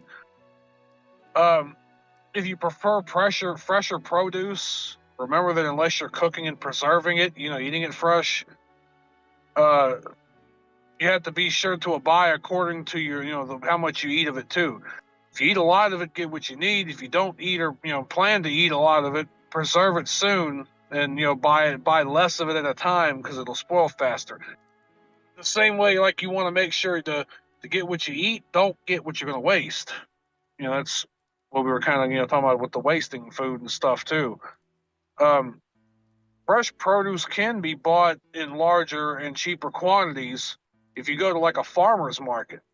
So just something to keep in mind. If you're gonna say preserve or if you're gonna, you can get green beans and shit, like a big bushel of green beans or corn and shit, pretty cheap for an entire bushel.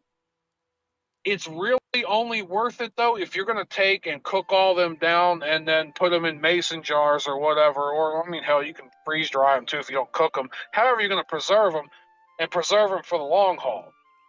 So you can, if you're going to go that route, you can go to a farmer's market and just buy a bushel of shit, cheaper per ounce per unit, and then preserve it. Let's see, don't be afraid of buying discounted items. You can clean up, especially if you know how to preserve shit. Throughout the week, especially things like meat, they get near their sell-by date. So you'll see on the package, use or freeze by. Take it home, vacuum seal it, or repackage it, do whatever, label it on the outside, throw it in the freezer. You can even make that night's dinner out of it too, if you feel so inclined. But you can usually get a good couple of dollars off a package of, like I say, a roast or steaks or whatever if you hurry up, you buy them and hurry up and take them home and, preserve them. Produce can be reduced as well. The same thing with produce, but produce goes off more. But it takes a bit of knowledge to do so. But like, say, fruit, you clean it up and you freeze it. It can be made into jelly, jam, preserves. It can be baked into pies, pastries, blended into smoothies, anything like that, Especially if you're not relying on, if you're not eating it fresh, you're relying on the integrity of the structure of the thing to be intact. Like, say, if you're just going to make applesauce, you can get a shitload of apples, cut them up, clean them up, whatever, freeze them. And then when you get around to making, you can thaw them out or you can throw them in a pot and just kind of mush them all up. And as long as you're not relying on the integrity of the structure, shit, you can make a lot of shit out of that. Jams, jellies, pies, stuff like that. There's some items that are on sale that are pushed by the establishment trying to get rid or, overstocked or, so if you see something all of a sudden coming on sale and it's almost like too good to be true cheap, what's more than likely the case is that they ordered way too much and it's getting ready to go off and they're afraid they can't hock it quick enough. And if it's something you need, go in there and clean them out. Just know that that's why. They ain't doing it out of the kindness of their heart. That's for damn sure.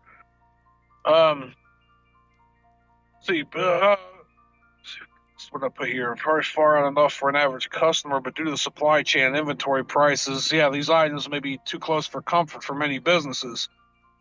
I've had a couple of items, being a truck driver, I've had some items be rejected from the load, be rejected from the truckload, not because they were necessarily bad, but because of the way the supply chain is and how things move along. By the time it would have gotten to the end of the line where somebody would have taken it off the shelf to then consume it, it was so close to the expiration date they couldn't guarantee it would get all the way through the supply chain and then still be good. So I turned around and just had like a few cases of this stuff. I called a food bank or like a local, I don't know, it was a church or food bank, something. They got it. Hell, they were thankful for it, because they gonna turn around in the next like 2 or 3 days and they'd be done give it all to anybody. So it was gonna get eaten. But you got to remember, like I said, sometimes those sale items, if they seem too good to be true, there's a reason why they're pushing it. The scratch and dent items too I put on here. Depending can also be a good bargain if you know how to repackage them. You just got to be careful with dented cans, because dented cans can lead to micro fissures in the metal and in the liner. And so, like, if you get a bunch of dented cans, the best thing to do is probably eat them like real soon rather than later. Circulate that shit up to the front of your inventory on your shelves. It won't go bad like immediately, but give it time and it will. So you always gotta worry about botulism and all that shit. And so I put here the last bit for this section is always thoroughly cook your food items, meat especially, but especially home canned items.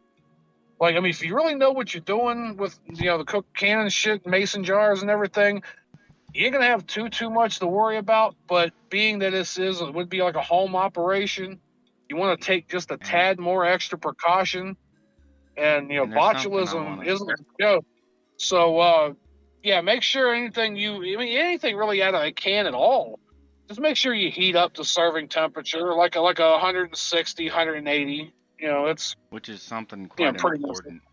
Not to interrupt, but there is something that they Oh, should no, also I was at the end know. of I was at the end of this section anyway. We got departure and then arriving home. So yeah, I was at the end of this section anyway.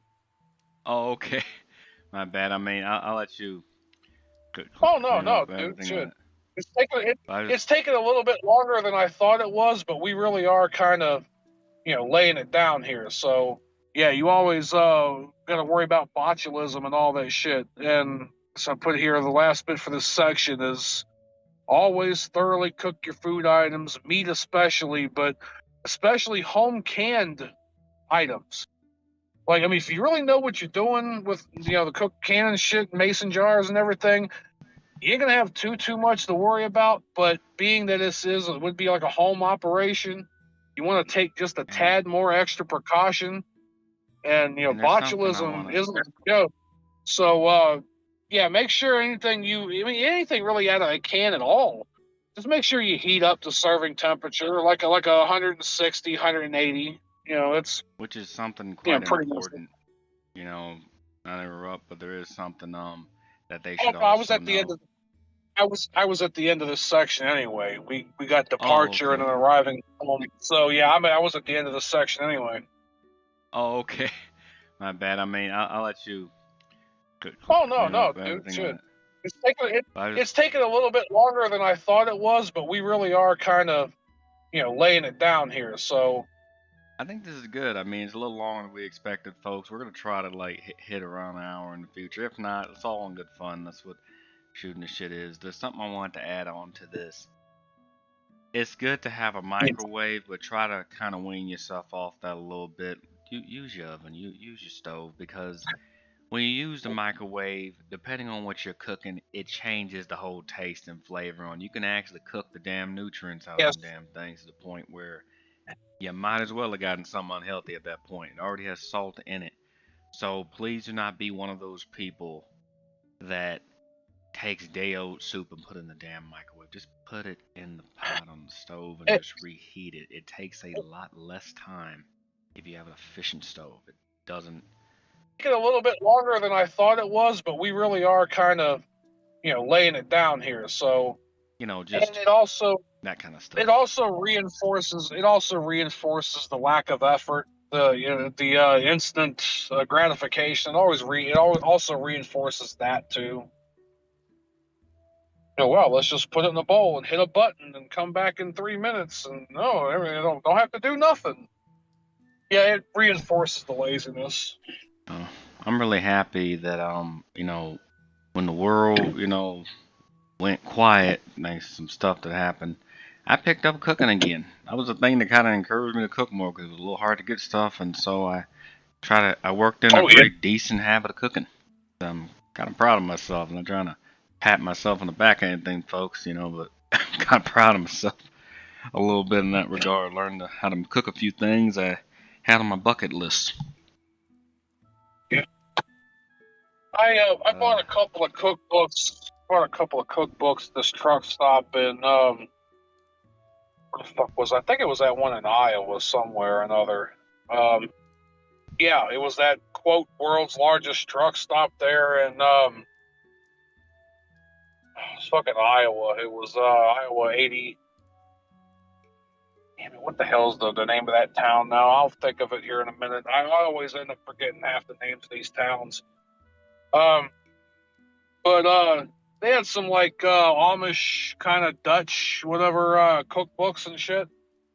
I grabbed a few of them from there. I'm like, yeah, well, I know these are truck stop cookbooks. Like anything truck stop, convenience store, it's going to be more expensive. But they were also a little bit region specific, which I know this is kind of going against the whole, only to be found here, But I know how to cook for the most part. So in a way, I really don't know why in the hell I bought these. Because, plus we have the internet. But I don't know, just something about having the physical thing in your hand. I'm kind of a little bit old school like that. I get these cookbooks. I think I got like 3 of them, something like that. I think one was like purely baking, and the other was like down home recipes or something, and one was something else. And I get up to the counter or whatever, and I pay for them along with a few other things. And I swear to God, the dude behind the counter goes, "Oh, so I see you buying some cookbooks, eh? I wouldn't take a truck driver for the Epicurean type." I'm like, yeah, because, you caught me in between eating my own doo-doo and washing my socks out in the fucking sink. Like, a lot of us ain't as stupid and, unskilled and what it is you think we are. Where you said that kind of reminds me of that Family Guy episode where the fire truck like beats the crap out of a gazelle with the ladder, and then Yes.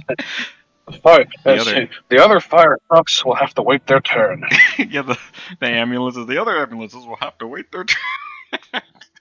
Good thing I just watched that National Geographic special on fire trucks. Oh, yeah, it was the ambulances, yeah. Because it was the fire truck that was eating the gazelle or whatever. The ambulances will have to wait their turn. Well, no, the whole, still like the damn nature, you scary. Look at that cheetah thing. What's it doing? Damn, it just ate that little thing. Damn, nature, you scary. That's the way they make it seem. I mean, hell.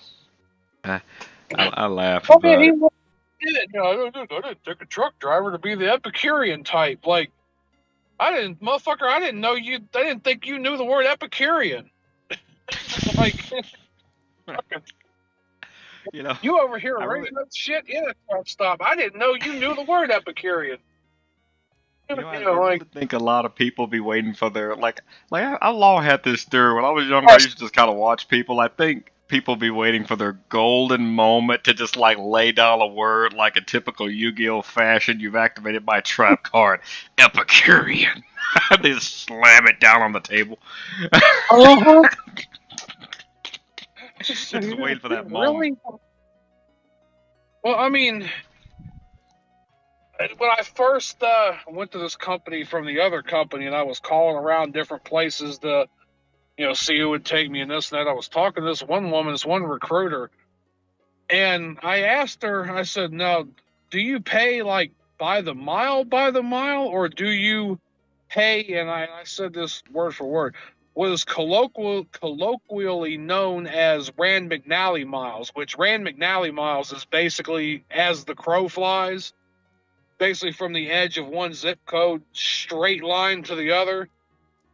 But I said that, I said what's colloquially known as Rand McNally miles. She goes, I didn't think a truck driver would know the word colloquially. Like, lady, I have a degree in computer science. It's just the industry's so fucked up, and they weren't going to pay for the damn bachelor's. Oh, you done took too much out. So I got a degree in computer science, for fuck's sake. The biggest brain thing I ever did was go to drive a truck. Hell, hardly any of the work. Get to see the country. Get to feel like you're making a fucking difference. Driving a big truck, doing this and that. And you get paid pretty decently for it. I think I made out in that deal. Fucking, Well, I'm you're just definitely saying, doing better than most, Brutal, but beautifully brutal. But yeah. I didn't think a truck driver to be the Epicurean type. Motherfucker, I didn't know you knew Epicurean. Next thing you know, you're gonna fucking press the digitation and tell me about how anti-disestablishmentarianism you are.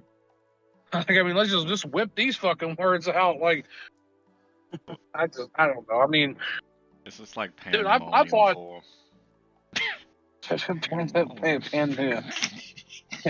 No, it reminds me of that joke. It reminds me of that joke of Jeff Foxworthy talking about like rednecks and like can't keep the worst of them off of TV. He was like, you'll see somebody on there, and this is the word for it. It was pandelirium. I looked out the neighbor out the window just in time to see the Jenkins house go right over our roof. The only thing I could think was Carolyn still has my casserole dish. But no, he said pandelirium instead of pandemonium. It was pandelirium, like pandemonium and delirium mixed together. A friend of mine, he actually did that when we were in our 20s. When he first used that word pandemonium, you should have seen the way he looked. Dude, like it's like he just been waiting his whole life for that moment, stuck his chest out. Well, it was pure pandemonium. He really just hammered that in when someone asked him what happened. Yeah, I watched it. I watched the whole fire from start to finish. It was pure. It just leaned right into the mic. Pure pandemonium. I just couldn't stop laughing. Like, wow, you could tell he been waiting for a while to use that word. I know people like that. They'll look at the dictionary. That word sounds pretty badass. I'm gonna wait for my shining moment to use this word.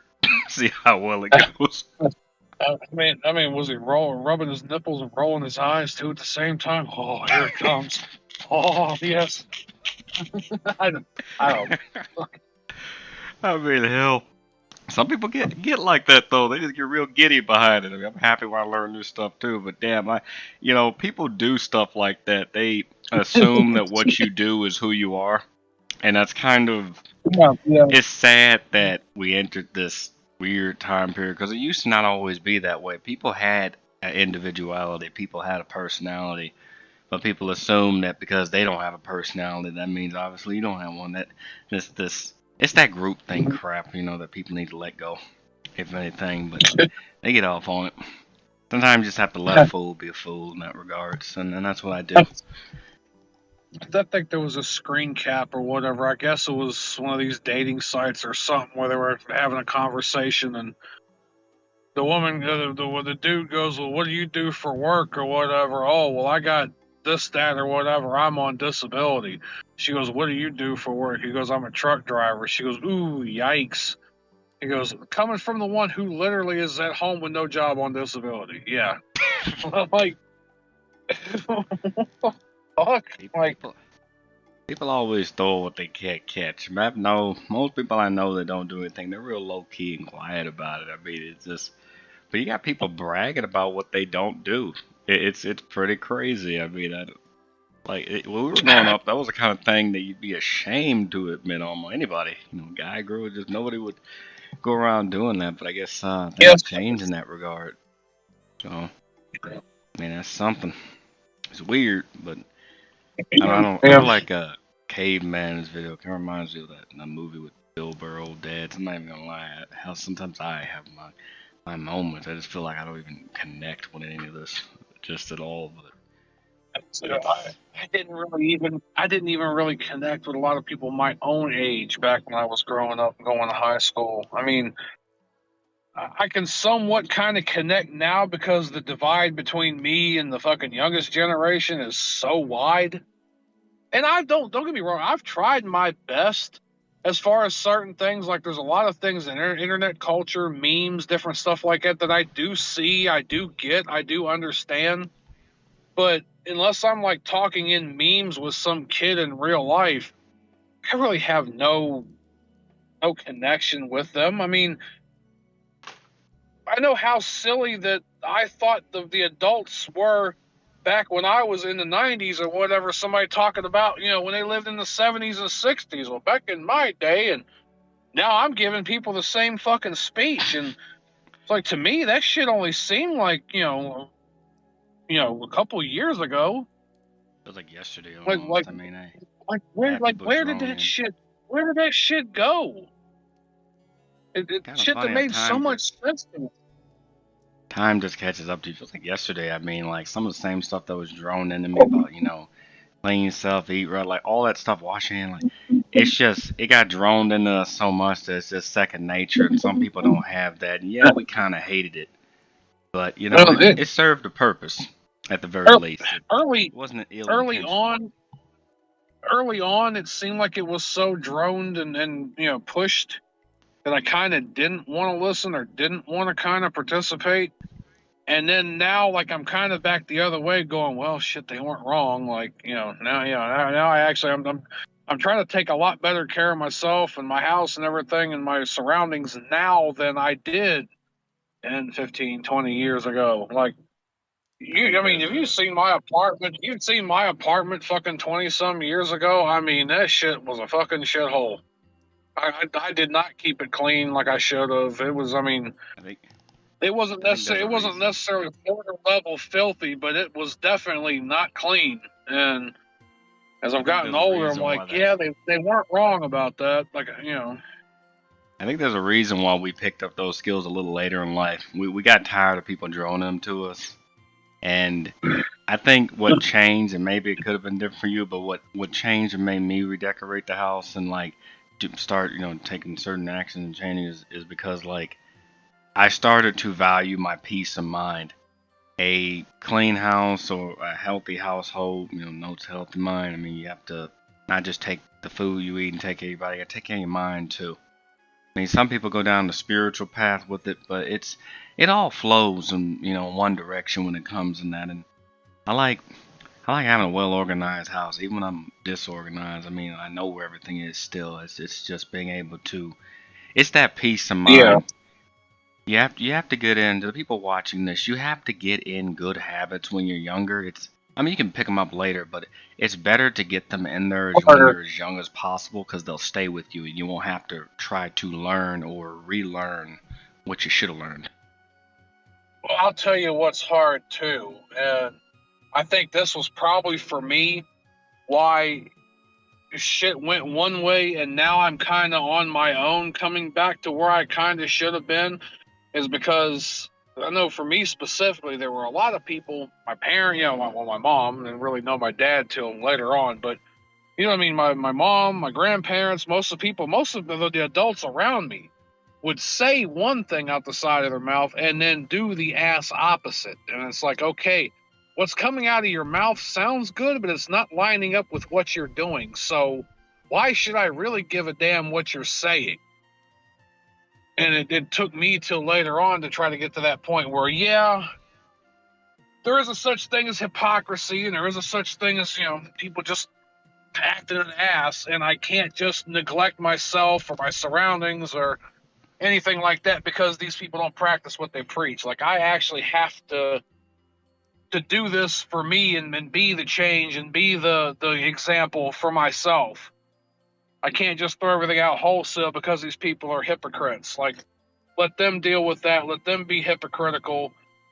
Hell, most of these people are fucking gone now, so kind of makes you wonder, practice what they preached. I think a lot of that was what took them out. Was that, they didn't live the lifestyle that they preached. I'm Yeah, like, that's the well, thing, ain't no better example of somebody trying to sit there and tell you how to eat right when they eat like shit and then they're gone before they hit 60, 65. That some people Nope. might want to think about, especially because there's a lot of people out there, especially on the internet, with this trying to promote false enlightenment and stuff. I want to be real careful of them because they don't often practice to no degree what they preach. Might want to think about that because stuff be taking them out health wise. It's just gotta, you either learn from the example or you become the example. I think that's what people need to understand. You either learn from the example. A lot of these people treat enlightenment like the prize in the bottom of a cereal box. It's not that easily attainable. I mean, the thing is, I will posit to say you will never, ever achieve true enlightenment. It's always a journey. There's no such thing as absolute, pure, true, 100% enlightenment. It's all a gradient. It just depends on to how and what extent. But there's always room for improvement. There's always room for better. So, I mean, it's not, enlightenment is not a destination. It is not like I said, not a prize at the bottom of a cereal box. You don't just get it and then, oh, well, I got it. All right, well, on to the next thing. It's an ongoing, continual process. It's, something that has to be cultivated and maintained and kept up. It's, people don't understand that. And that's the thing, like with shopping, like balancing your finances and everything. You're always going to be learning something. Anybody who feels like you can possibly cap out on a particular thing, but anyone who feels like they've capped out on everything, those are the ones who are the most lost. Just saying, Depending on what it is and how far and whatever, I mean, you get to a point where you pretty much got the knowledge you need. Either move on to something else or work on teaching people.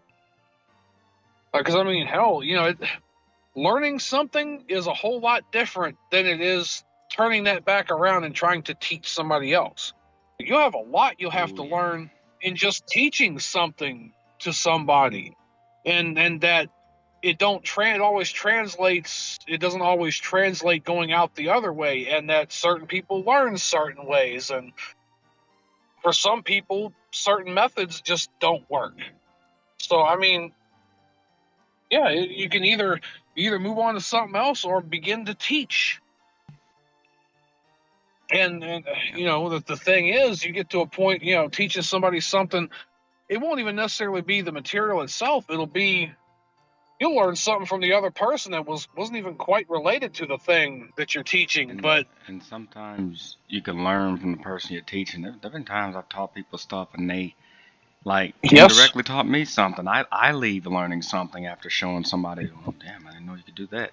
I learned they come with another perspective. Well, they come with another perspective, another fresh set of eyes on something. They'll think you've been staring at something for 30 years, and they'll come up with a fresh perspective all of a sudden 6 months in going, well, who said we couldn't do this, or who said we couldn't do that way? And you get to thinking about it and scratching your chin. It's like, oh, shit, nobody said you couldn't. Like, I didn't even think about that. Good job. Like, yeah, you taught me something. That's the cool. So, yeah, I mean... Yeah, I mean, that's the thing. But on I don't know. We got 2 more sections here to go for you. I know we kind of ran off in the weeds again, but we got about 2 more sections here. These 2 shouldn't be all that badly. Okay. So I want to run through these real quick. Yeah, go for it. We're close to 2-hour mark, so yeah, like go through them. Okay, yeah. Like I said, they're just 2. They're smaller sections. So basically, once you're loaded up your shopping cart and everything, the checkout and departure is usually This is a personal thing, but I opt to do self-checkout. And I understand some people will. I don't, I'm not gonna whatever not get paid or do the checker's job. The thing is, a lot of these people don't give a damn about their job either, and they'll just start throwing things in where it don't belong and this and that. And if you really want to be efficient, I mean, you some people bitch about I don't have the time for this, I don't have the time for that. Well, if you can shave off minutes and seconds in certain things, you want to have as much control over stuff as you possibly can. And this is one of these things where if you opt to do the self-checkout, you have more control over how your items are bagged.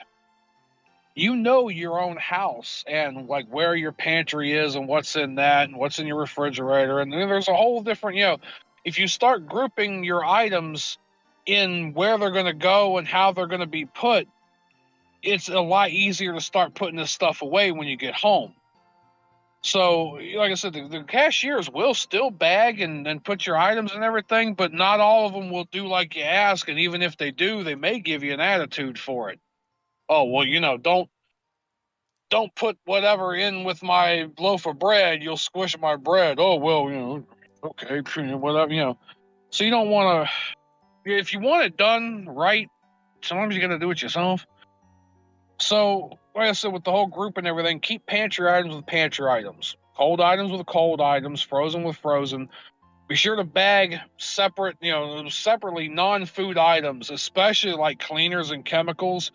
Keep them as separate and far away from your food as you can. Hell, when you're in the grocery store shopping for them, it's better to put them like in that little bottom cart thing or that bottom little shelf area underneath the basket part, just to because if you put them up higher and something busts, say whatever, it's going to drip all over everything all the way down. If they're already on the bottom and something happens and they bust, well, it's only going to hit the floor. So you want to keep your chemicals and your stuff as far down and away from everything as possible. And I usually, when I load up everything, I put everything in the back seat, or sometimes in the floorboard or whatever, the car, depending. Anything like that as far as chemicals and stuff, I will put in the trunk. Or depending, like if you only have a little bit, you put in the floorboard of the vehicle. But yeah, below and away the rest of your food. Be sure, like because it comes with a list and being prepared. Be sure to have all your coupons on you, cash card when you get up to the checkout. Make sure all that's accessible and ready to go, so you're not holding up other shoppers. You don't want their bull crap and everything. Again, don't fall for the impulse buy items at the checkout. Watch your fragile items such as eggs and bread. Load those last and on top of everything. And I put here, return your cart for fuck's sake. Like try to be as good of a person as you can. Yeah, that's another thing. Like, can I chime in just on this side? I know I'm kind of holding up Yeah. aggression here, but there's something I want to add to this. I remember there was this girl. She pushed the basket. Too lazy even put in the thing. Pushed the basket, hit the front of my car, and then this is years ago. I wasn't necessarily mad about it. I mean, I can buff that out, but I was looking at her like, really? It would have taken you maybe like 10 seconds at the most. She tried to Kobe the bitch. She tried to Kobe the bitch 30 feet across 2 lanes of fucking parking spaces and try to bullseye it into the corral. Yeah, like a whole damn 10, 15 feet. Just and I'm looking at it like, what the hell? It just try to, Walking Dead had this thing, take what you need, leave what you don't. People need to start incorporating that a little bit more in life. We'd all get to a better place. This is something that shouldn't even need to be enforced. I just wish people would actually be courteous of others to some degree. What was the questions? I wasn't a big Walking Dead fan, but what was the questions they always asked the new people? Like, what is your name? Where are you from? How many walkers you killed? Have you ever put your cart back at the cart corral of the grocery store? Like, it needs to be. Shoot, that's going to be a question in the zombie episode, that's for sure. You ever pushed your cart into somebody's car before? If so, you can't be in this group. Hell. But yeah, I just want to add a little commentary on that. Yeah, yeah. Yeah. So yeah, But I get this last section here of arriving at home, and then I can segue later, like not now. I still got to write it up too, but a lot of this will segue into preserving items because depending on like how you bring it home and where you put it, and like how you stage stuff. If you keep in mind what you're gonna do with it, and like preserve it, how you're gonna use it up, and when will depend on where you put these items when you get home. But like I said, I'll go through like most of this is like the canning and the packaging and stuff like that later, the preserving. I will go over that along with I think another one on how to cook. Depending if I might be able to roll them into two, but both of them into one, but I'll work on those later. So when you get home, be sure you get your perishables and your your temp sensitive stuff out of the car first. And so what I always do is I work out of piles, basically. So you start sorting your groceries into their own piles as you bring them in. This is one of the reasons why I was saying when you're bagging them up to put cold, refrigerated with refrigerated, freezer with freezer, pantry with pantry, cleaning items and different stuff with cleaning items. So when you just start picking up bags or whatever and you bring them in, okay, well, now you got to, as you're kind of in the kitchen, either on the floor or on the counter or whatever. Okay, well, this is a bag full of cold stuff here, dairy. Okay, put that over there. And then this is a bag over here. And this is a bag over here. And so you kind of like even pre-sort them out close to where you're going to put them up at. And let's see where to put. Yeah, preferably close to the item where those items belong, the area where those items belong. So another on the counter next to the fridge or the freezer. It's gonna be for temp controlled items. Third, it should be a pile for bulk items that you're going to have to cut up or preserve. And those still should kind of be closer. Like, if you got like a big bunch of meat or whatever, you still want that closer to the refrigerator. But you want to make sure to put them somewhere where you don't forget. Preferably a countertop that you normally do the cutting and preparing on anyway. So they're already there where you're going to be dealing with them anyway. Chemicals, of course, always keep them on the floor, and I always opt to just put them by the door, or at least by the kitchen door or something, even separate from everything.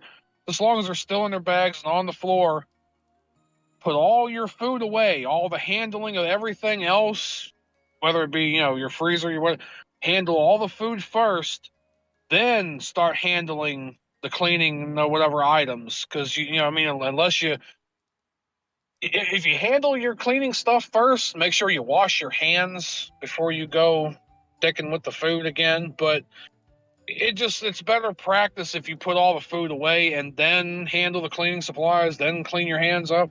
But it's that whole cross contamination thing. You don't want that. So just leave most of that stuff. So like I said, put your perishables up first. If the room to store the bulk stuff in the fridge as well, go ahead and do that. Then work on the pantry goods, then the chemicals, then wash up. Then get your bulk items taken care of. And this is where I'll go later on. We'll do another video on like preservation.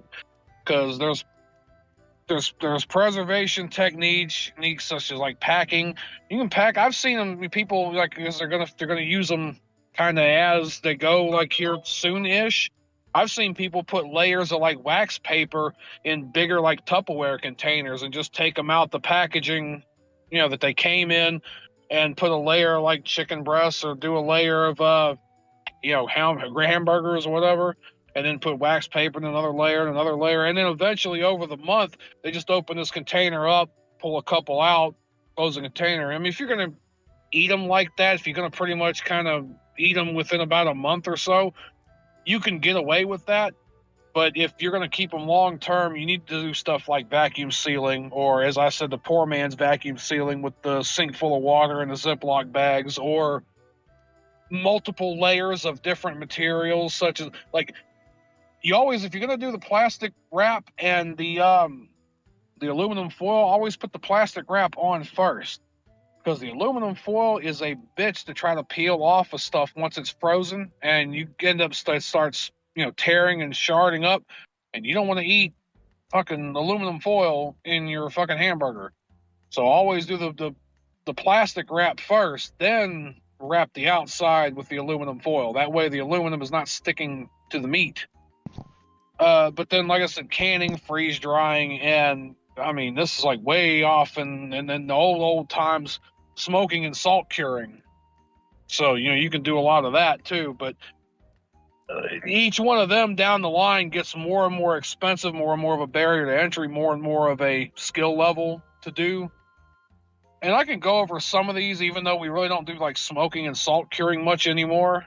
We can still go over that later. But that's right there is pretty much what I had as far as, I'm hoping this will help some people out with the whole, and this goes back to cooking, which is going to be another one. You have to take the time to cook. You have to take the time to do some preparation, some whatever. And you have to get over, it's going to be a hard thing for a lot of people. I think this is a lot of the reasons why people, spend and do like they're doing. You have to get over this notion that, oh, it's such low rent or low class, this bourgeois attitude of, oh, but I can't eat the same meal twice in a night, or what will the neighbors think if I got this, or isn't it such low rent for isn't it so losery or whatever for a single person to prepare their meal? You got to get over that shit. That's the funniest thing, I thought of the perfect clip to, even as a closer. You remember Cowboy Bebop where Spike and Jet were talking, and he says hunger is the best spice. That is so freaking true. Don't complain about eating the same damn thing every day when that's all you got. People need to stop being delusional. There's a lot of delusional people. I grew up around a few of them. Used to act like they were just highballing it everywhere we went. They don't have money for that. Well, I'm tired of eating the same thing. Okay, if you're tired of eating the same thing every day, learn how to make something else. Get up off your ass and do that. Damn. They genuinely were in a situation where that was literally all they had left, and they hardly had no money for anything. So, like, Spike bitching about it was kind of like, okay, what are we going to do about it? Like, bitch about it all you want. Like, in that case, yeah, he's probably just kind of complaining and protesting because, hey, he's kind of dealing with the boredom or dealing with the monotony. But I'm talking about people that, they have the means, and I'm not saying, live this simple, austere, dirt poor fucking life. But live within your means. That's all I'm saying. I mean, I know he wasn't like trying to completely complain about it, but he was at least pointing out to acknowledge, and they both had a good laugh about it because it's like, yeah, it sucks, but that's what we got, and we got to make the best of it. People need to learn to live within their means. Not everybody's gonna have, the 18-car garage. Not everyone needs that. Yeah. I'm not saying live dirt poor and dirt cheap. If you got a whatever, a little bit of money, or if you ain't got it all like that, just barely hand to mouth and pennies a day. But yeah, live within your means. And here's the other thing. If you're going to spend that money, spend that money. If you're going to spend that money and then bitch about it, maybe you shouldn't be spending that money. Maybe, maybe people just like to hear the sound of them bitching or something. I don't know. Just that's the thing that I don't get. Like, you get, why is everything so expensive? And oh my God, I can't hardly feed myself now. And then you look at their grocery bill and their shit they buy. It's like, well, you could not buy this, or you could, change up this, or then it's the, or why the hell do I want to do that for? What? Oh, isn't that low rent? Even that living like a poor person, like, no, you ain't exactly rolling in the dough. Like, I mean.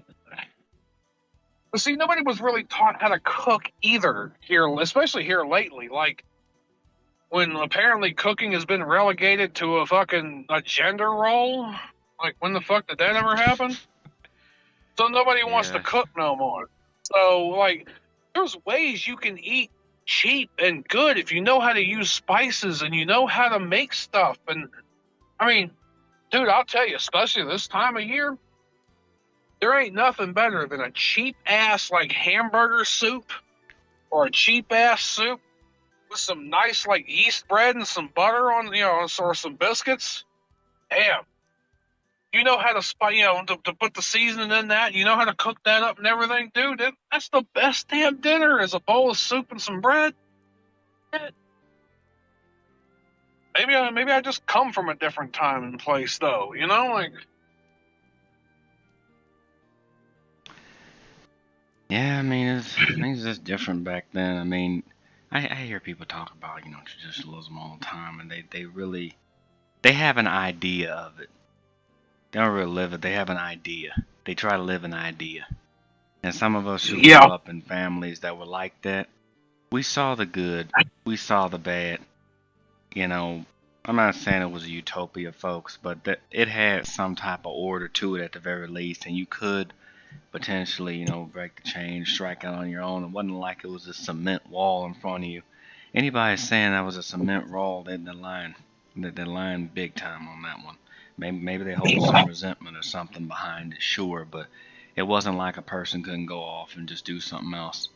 All the information was there. You just have to reach out and grab it.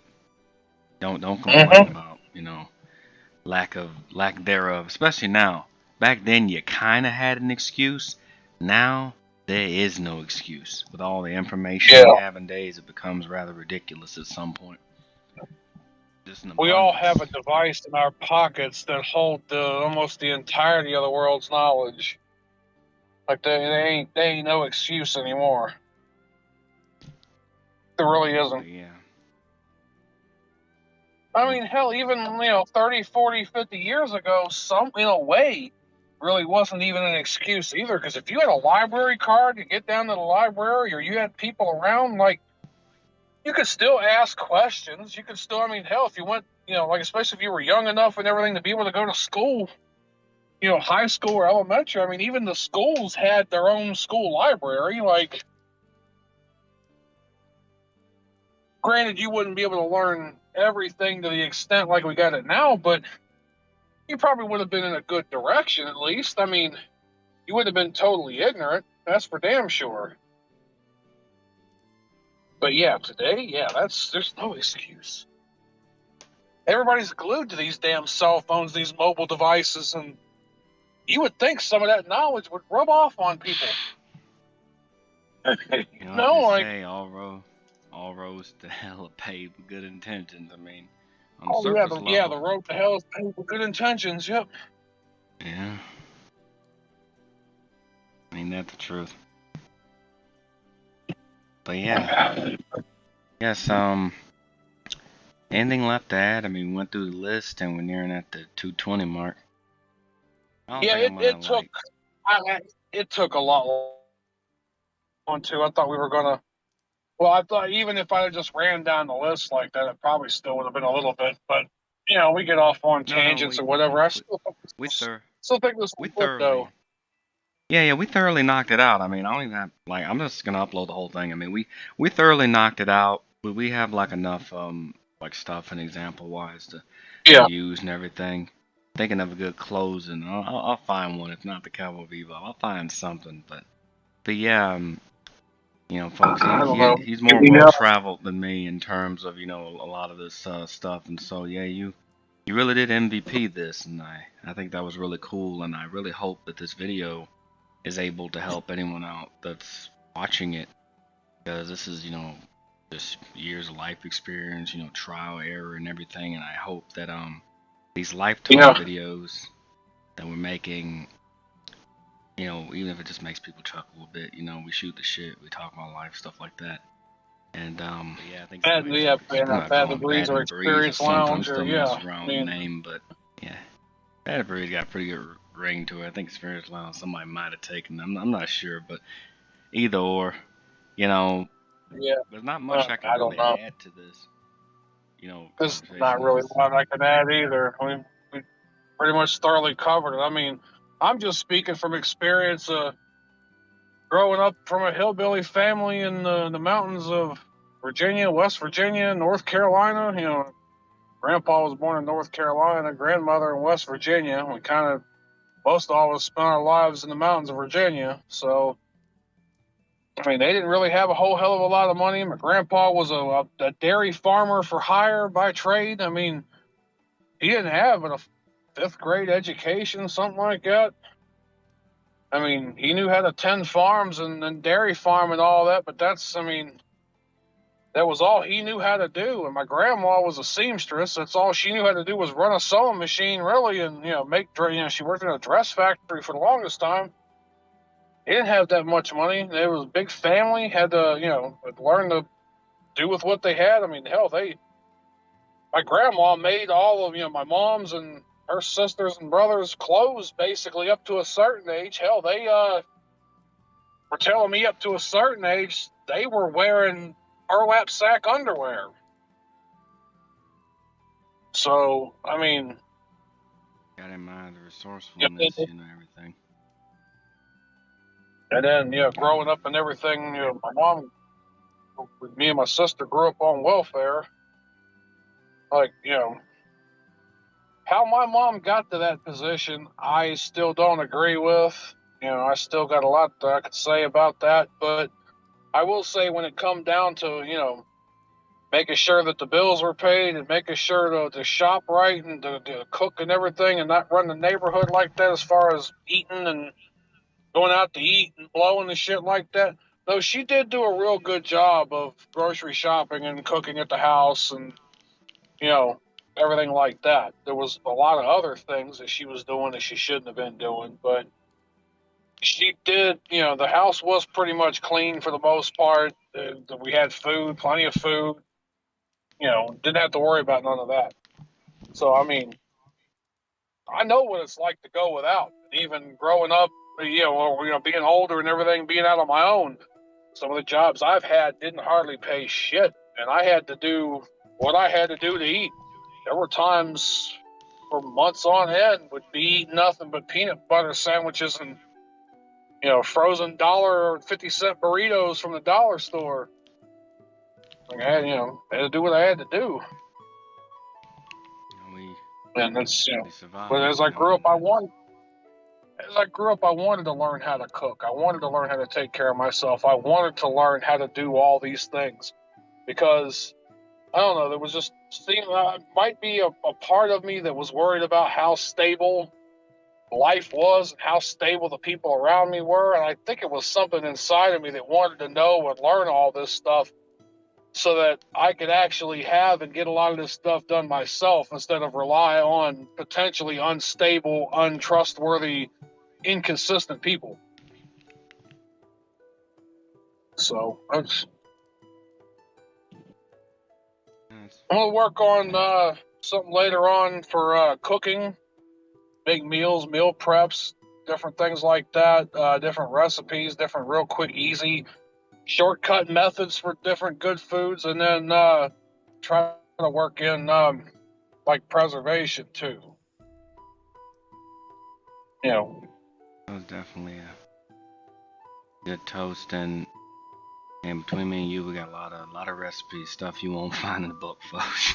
Probably won't. Like if it has been made, I don't know about it, but that'll definitely make for an interesting video. Yeah, I think we. I got a lot of recipes. I bought a bunch of cookbooks too not long ago. Last time I was home, I don't know if you're familiar with Ollie's.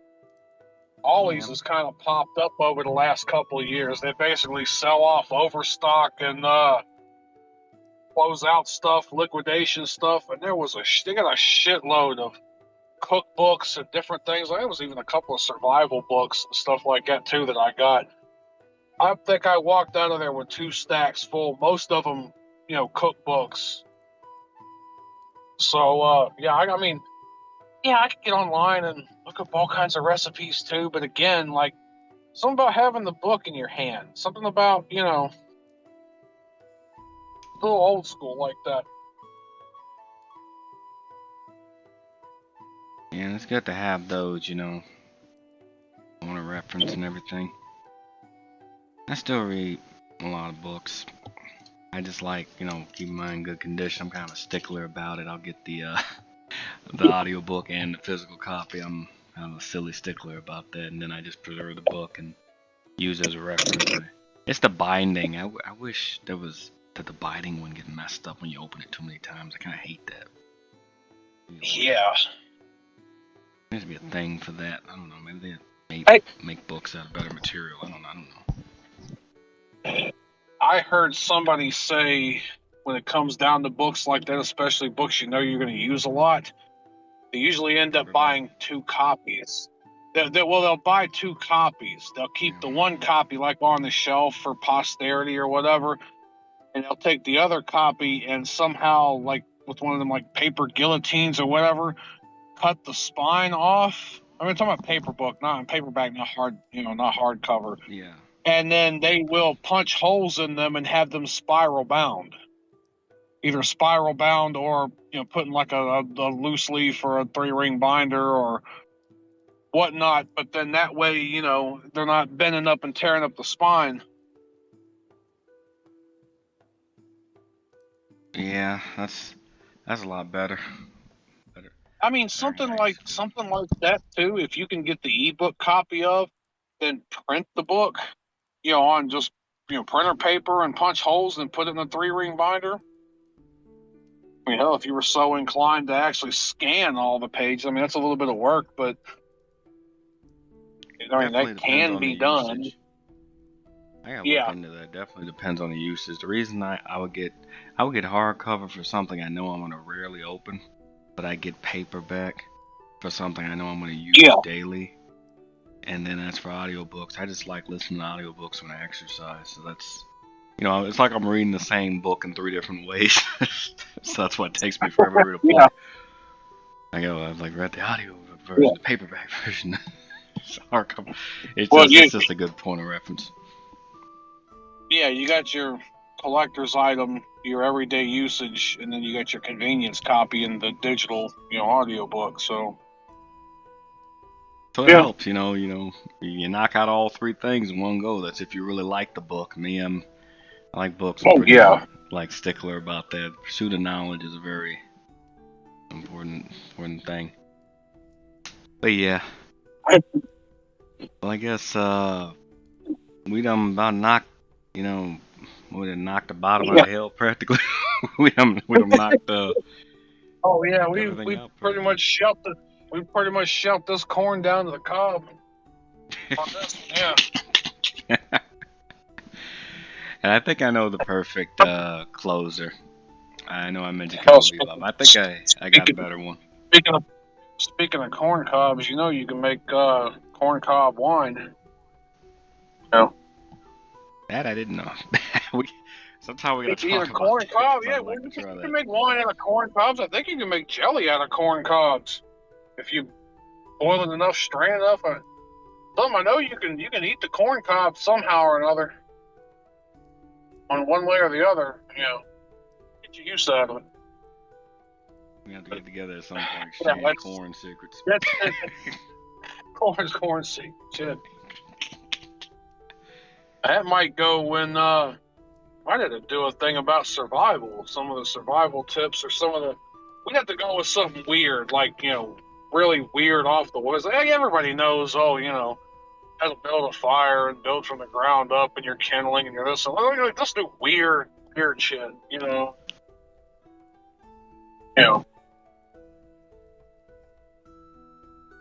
That's what I say. Let's find some weird like survival tips, weird things you can eat, weird things you heard your family eat.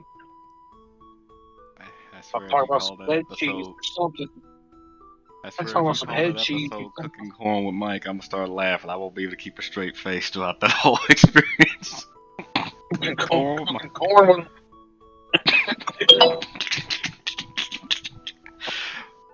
But yeah, you're right though.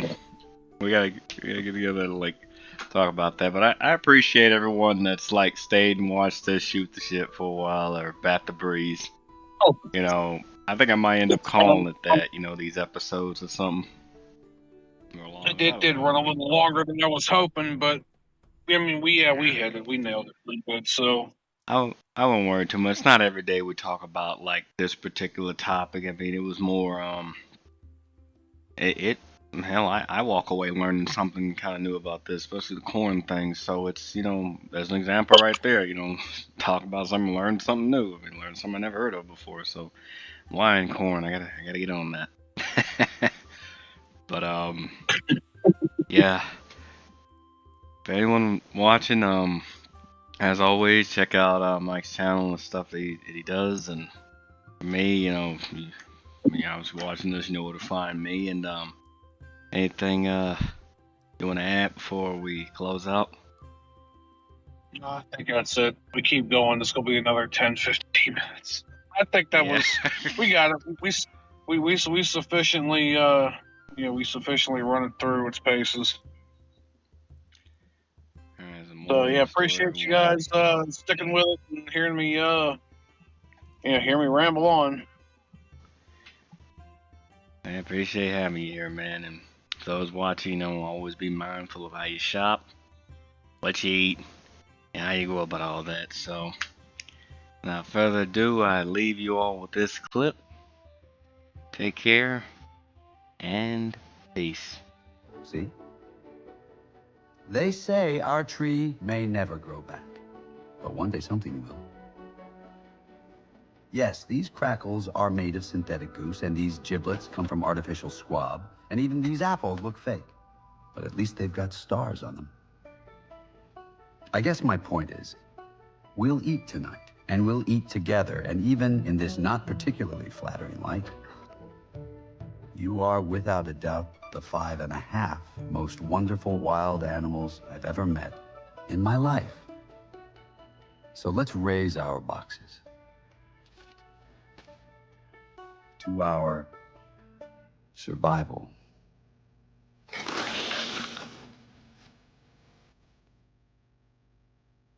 How was that? That was a good toast.